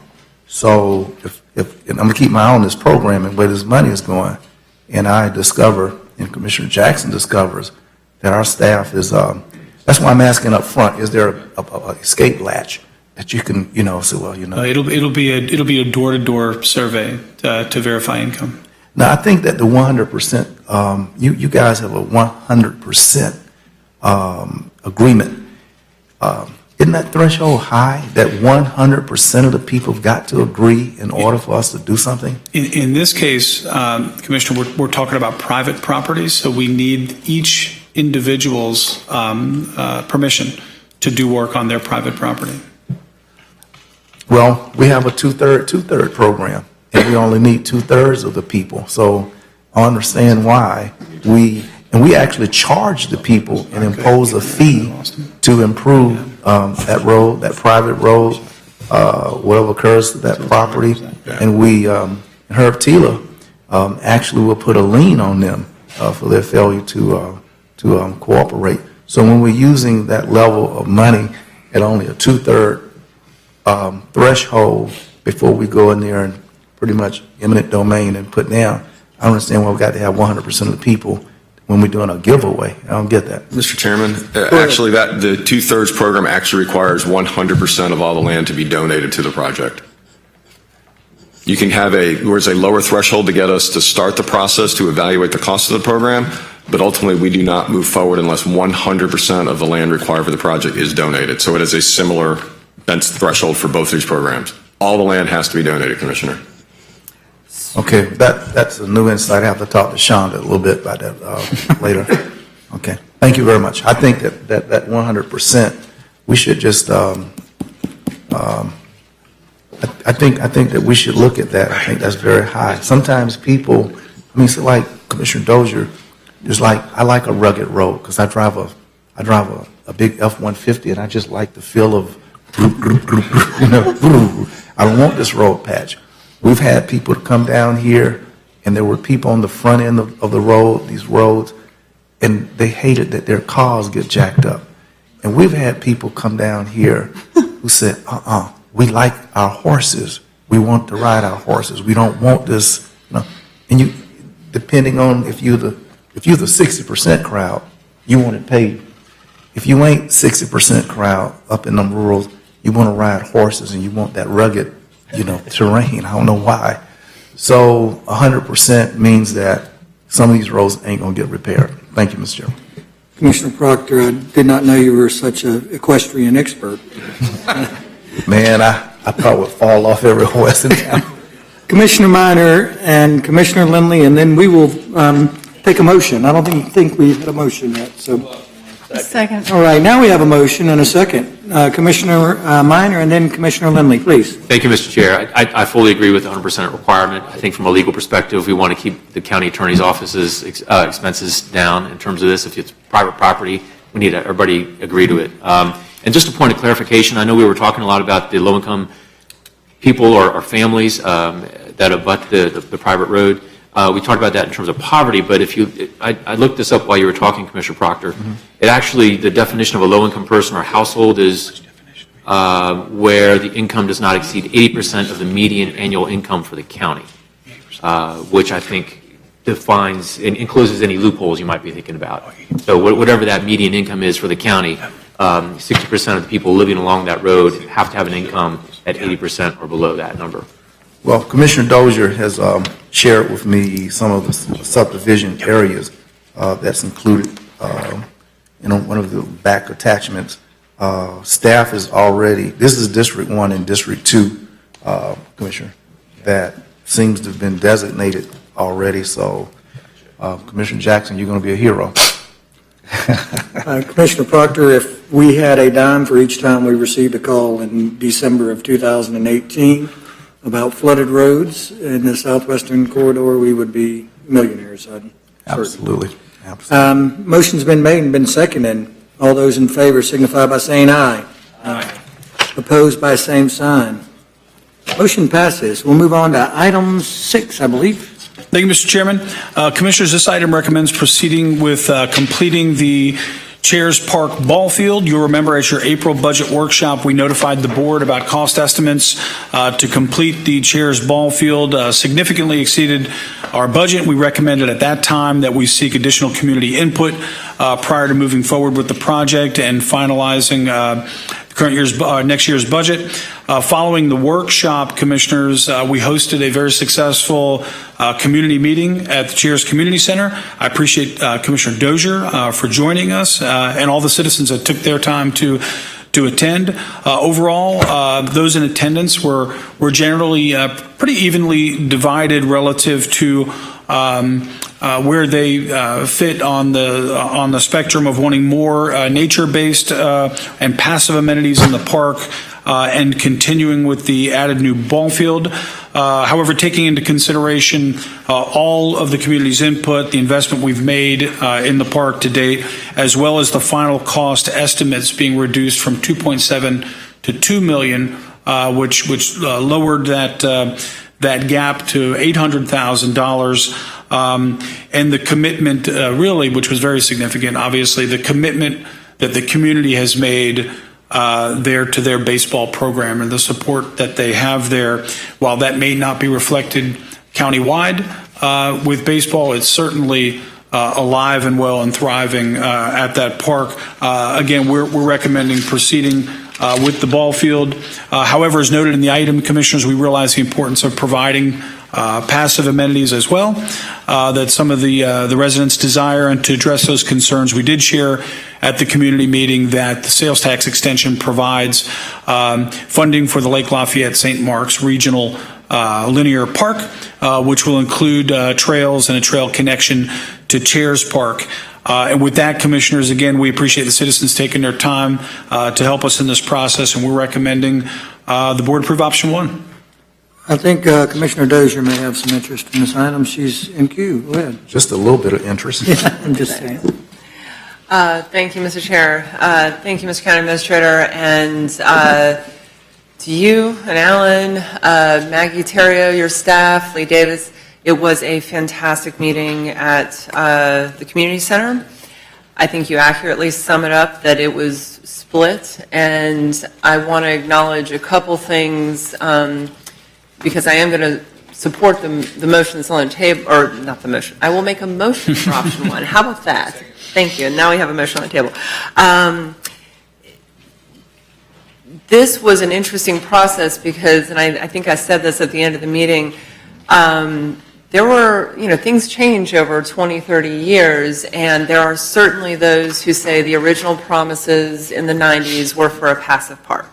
And Commission, before most of us were here, decided to shift to a focus on baseball, Little League, and the community that has come together, not just in Chairs proper, but the surrounding community they draw from, is incredibly supportive of this Little League program and wants to expand it. So I am persuaded, not just because of that, but also the great efforts by Mr. County Administrator, you and your staff, to try to do more work in-house, even while we're seeing construction costs going up, really trying to get these costs down. We started some of the work with our own folks through Public Works.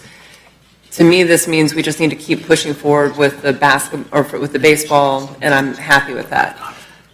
On the passive piece of this, and I know it was reflected in the item, and there's nothing else we can do with it right now, Brent, I understand that. We got a borrow pit out there, and I understand it's of critical need right now for our operations. I just want to make sure we keep an eye on this in the long term. It was contemplated to become part of the passive park system and could connect Lake Lafayette and our blueprint projects with the Chairs Park and then all the way out to St. Mark's Headwaters in the future.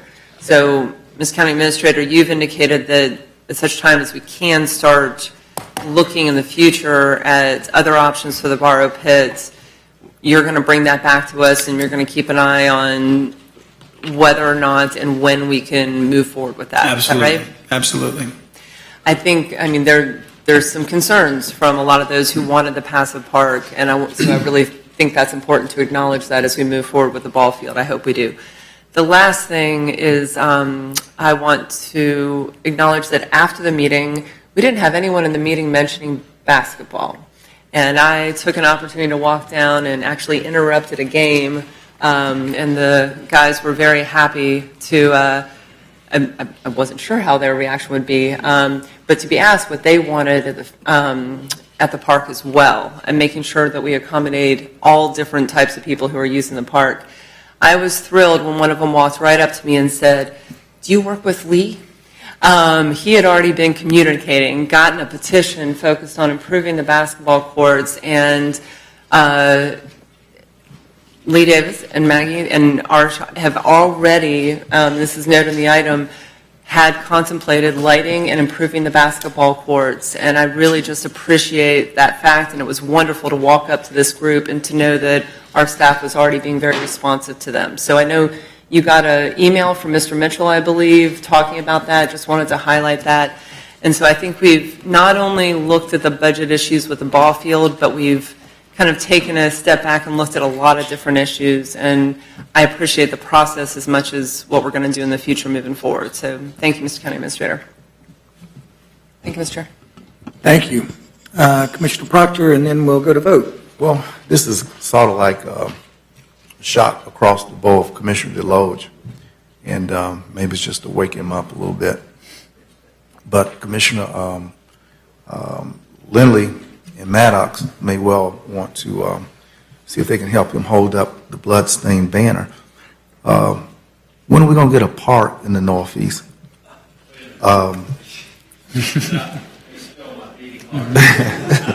I said it was just a wake-up call down there, and ding, ding, ding, ding, ding. And Christian's perfume is just really getting intoxicated.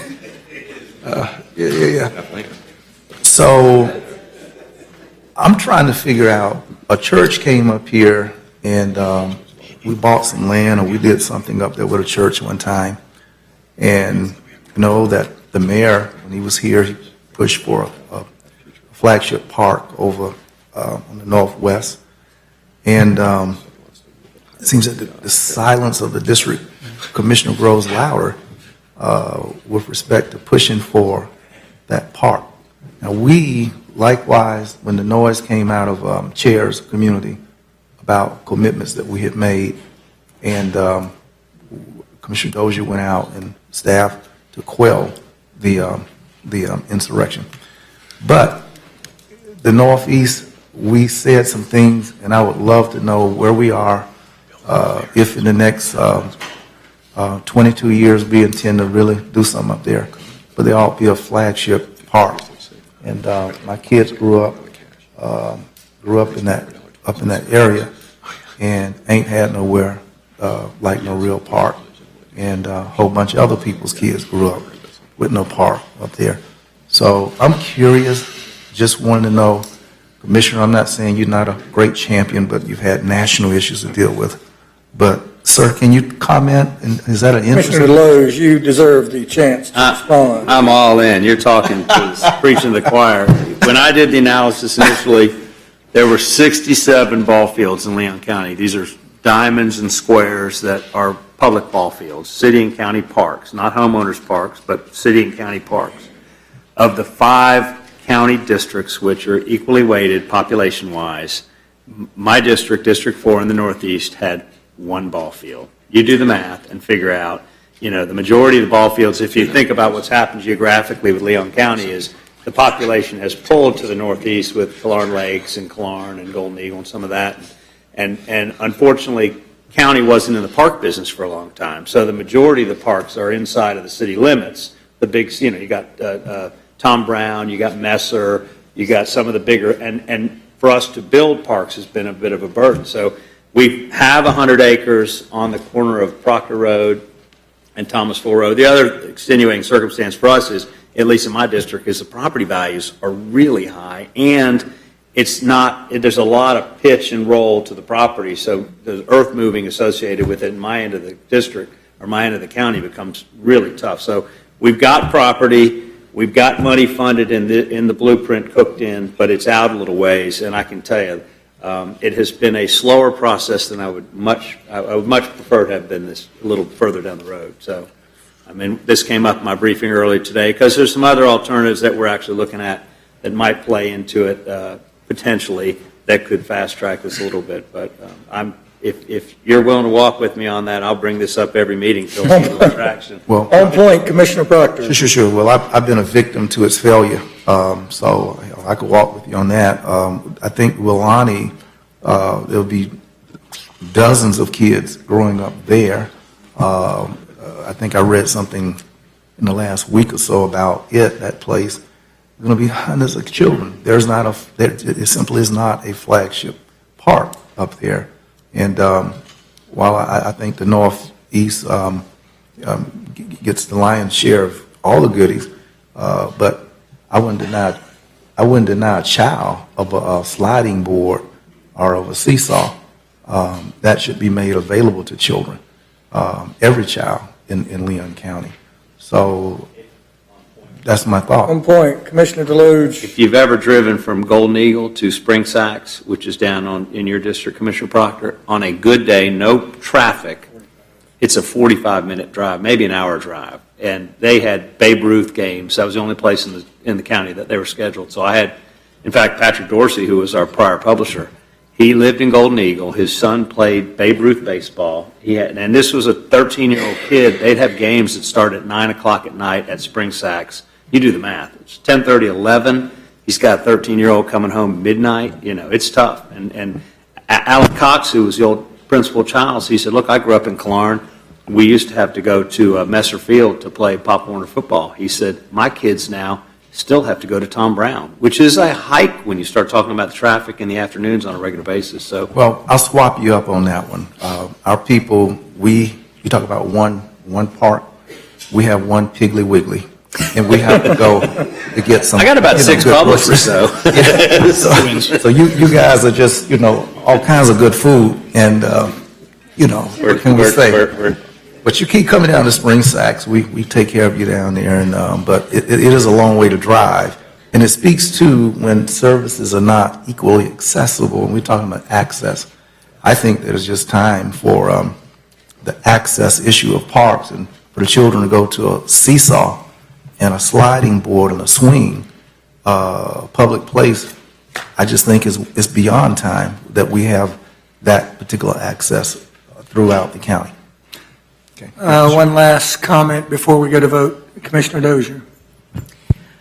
Thank you, Mr. Chair. I had gotten in the queue because I think there were some other opportunities that came out of this discussion, and I wanted a quick comment on Appalachia Regional Park or the new city park in Southwood. Mr. County Administrator, both of those options came up in this discussion as ways to increase other opportunities for T-ball, for whatever it might be. And so just wanted to check and see if we were still working on those types of options. Is that right? We are, both of those that you mentioned, actively, yes. Thank you.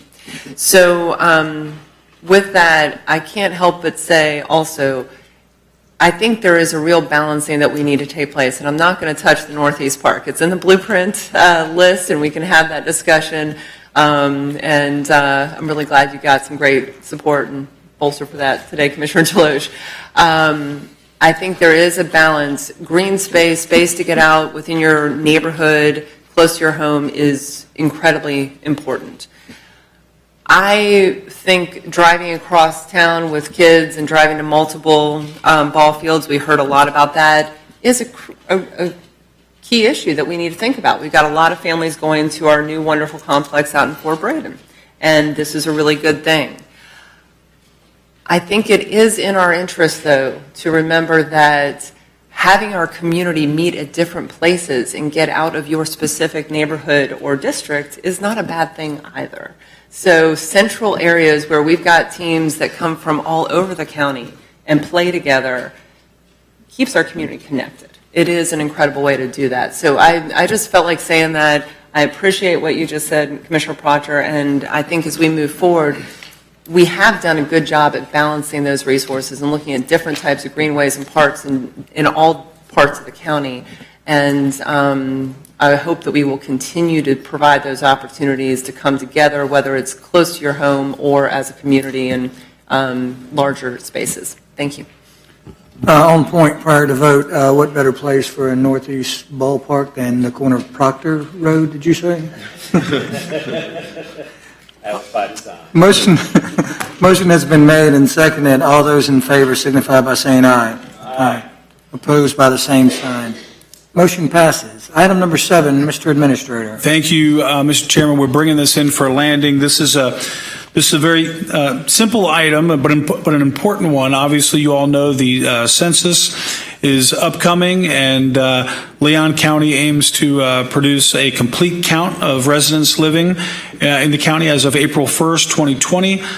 Specifically, as your item indicates, Commissioners, and you all know the importance of this, the census is used to determine how nearly $675 billion in federal funds are distributed to state, locals, and tribal areas. In particular, the Census Bureau recommends that individual communities establish a local committee, which we are recommending here, comprised of a spectrum of community leaders, education, business, faith-based nonprofits, and other sectors to lend their trusted voices to implementing a 2020 census awareness campaign. The committee's sole purpose, Commissioners, is to educate and motivate citizens to participate in the U.S. Census. As outlined in the item, we're recommending partnering with the city in creating a joint committee.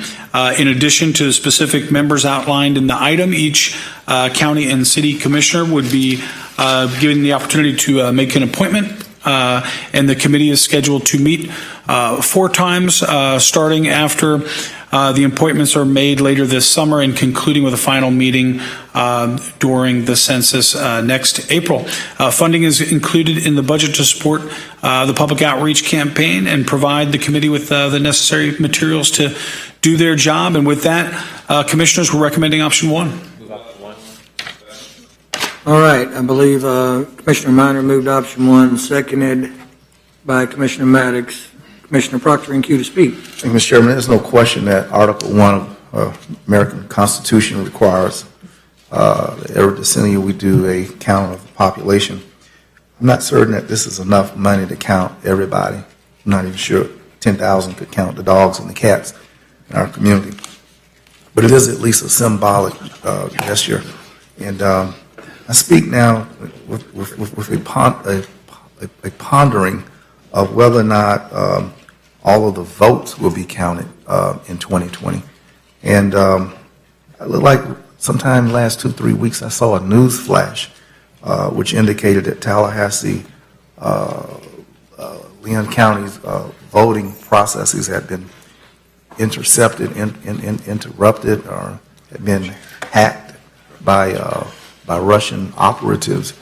And I'm not sure, it was such a brief thingy, and it disappeared, that ours was one of several counties that had been impacted by Russian interference. And I'm wondering if other commissioners have had any thoughts on protecting our election process next year, if it can be protected.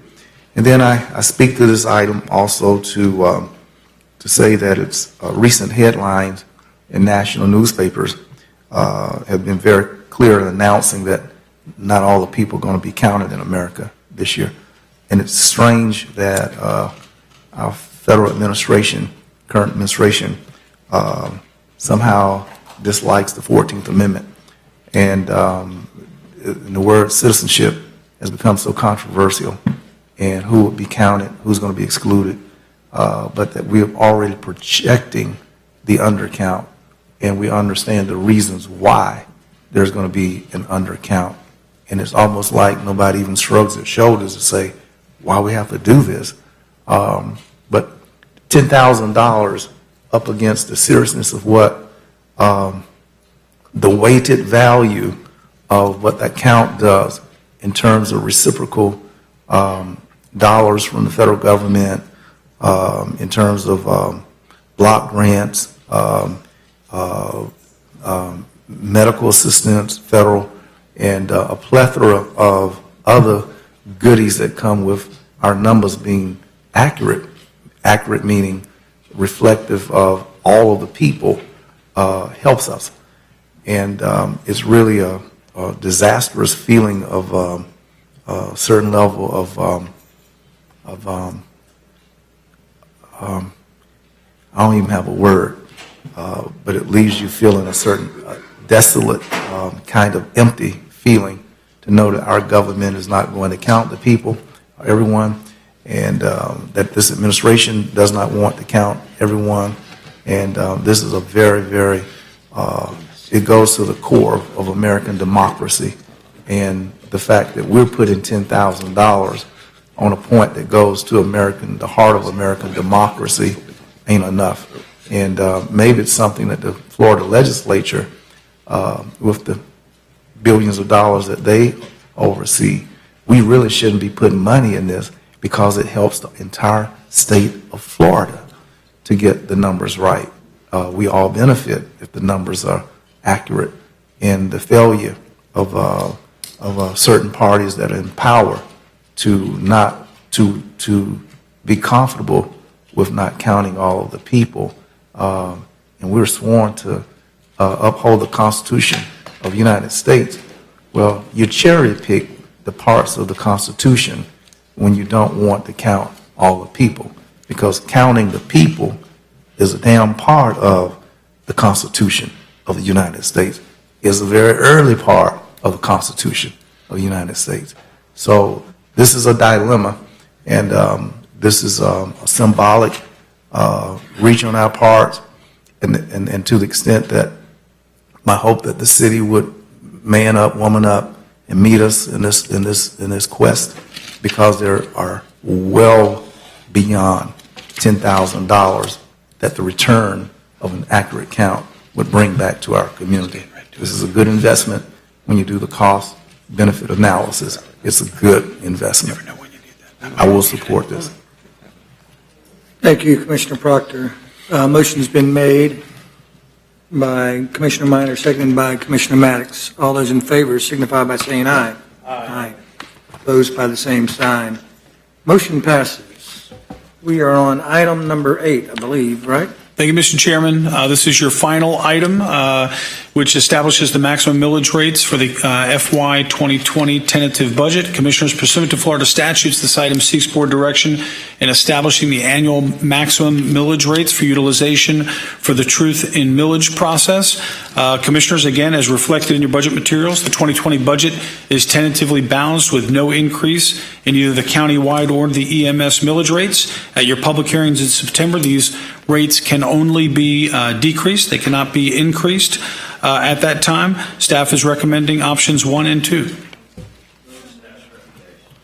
All right, moved by Commissioner Lindley, seconded by Commissioner Deloge. I do see Commissioner Proctor in queue to speak, and then the chair will have a moment after he gets done. Just 2 points, Mr. Chairman.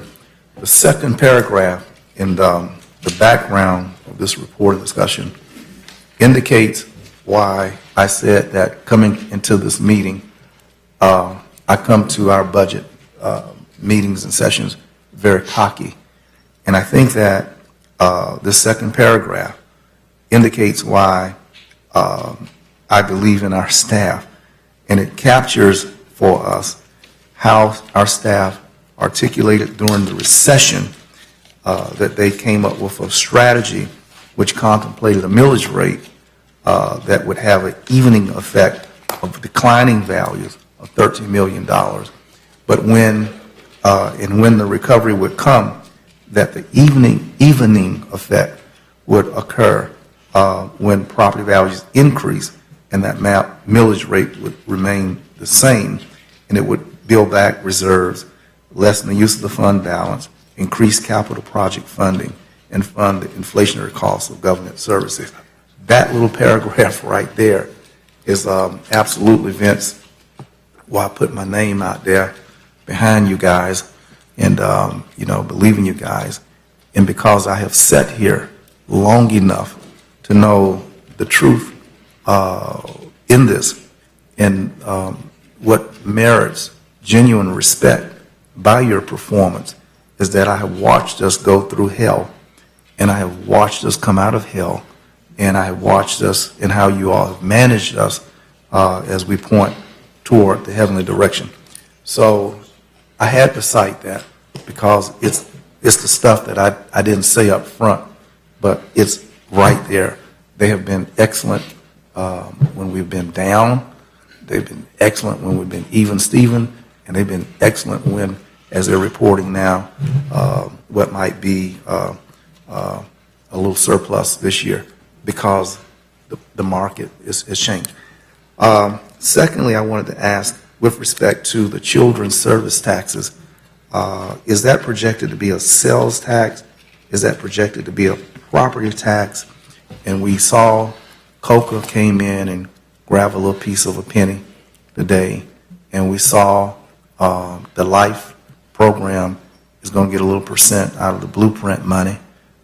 Next year when we come back, and if that's a ballot measure, can you all share with us and give us a little look through a periscope that we might see whether we're looking at a sales or a property, and would this board be the board that put this measure on the ballot next year? Sure. Mr. Chairman, Commissioners, very briefly, you all will recall that you voted to allow the ballot question to appear on the November ballot next year. It will, unless the board takes other action, be on the November ballot of next year. The revenue source that's statutorily authorized for CSCs is a up to 1/2 mil of property tax. And once established, the board really doesn't have control over the level of taxation. Okay, gotcha. Okay, thank you, Mr. Chairman. Thank you. I would agree with your remarks. I think ditto is the word that Commissioner Dozier uses sometimes when she's the third in the queue, but incredible work. In 2011, we could maybe come up with our own label that says millage rate, Leon County, bottled since 2011. But it's incredible to do that kind of work. And we are responsible, I think, as servants to the public, to communicate that although it is an increase in revenue, it represents us remaining the same millage rate for 8 years straight. Thank you again for the work that you do there. Do we have a motion? Mr. Chairman, I say one other thing, please. Only one other thing. Yes, sir. All right, That one thing was, okay. I asked about the differential of our paying $800 some per citizen, and whereas Wakulla, Jefferson, and it occurred, and I spoke with staff, that I think that we're spending well beyond that for the average citizen when we factor the city's budget. That's, I don't know, $800 million or something, and what they spend per person within. And when you mix that together and do an average, there's no doubt that we're putting well beyond. But what we isolated and what my comments went to was merely what our county, most of these counties ain't backed up with a government to spend $800 million. So I want to be intellectually honest too, and not to leave anyone hanging about what that other component might be. I'm just curious to know that if you combine and then average what the city spends and the county, we're taking care of our people. Thank you. Good point. Okay, motion has been made and been seconded. All those in favor of option 1 and 2 signify by saying aye. Opposed by the same sign. Motion passes unanimously. I don't believe we have an item 9. We do not. That concludes our work. Thank you very much, Commissioners. All right, that concludes our budget workshop. Thank you for being patient and hanging in there with us. We will, however, have our regularly scheduled meeting this afternoon, beginning at 3, with a public hearing to follow at 6. Adjourn.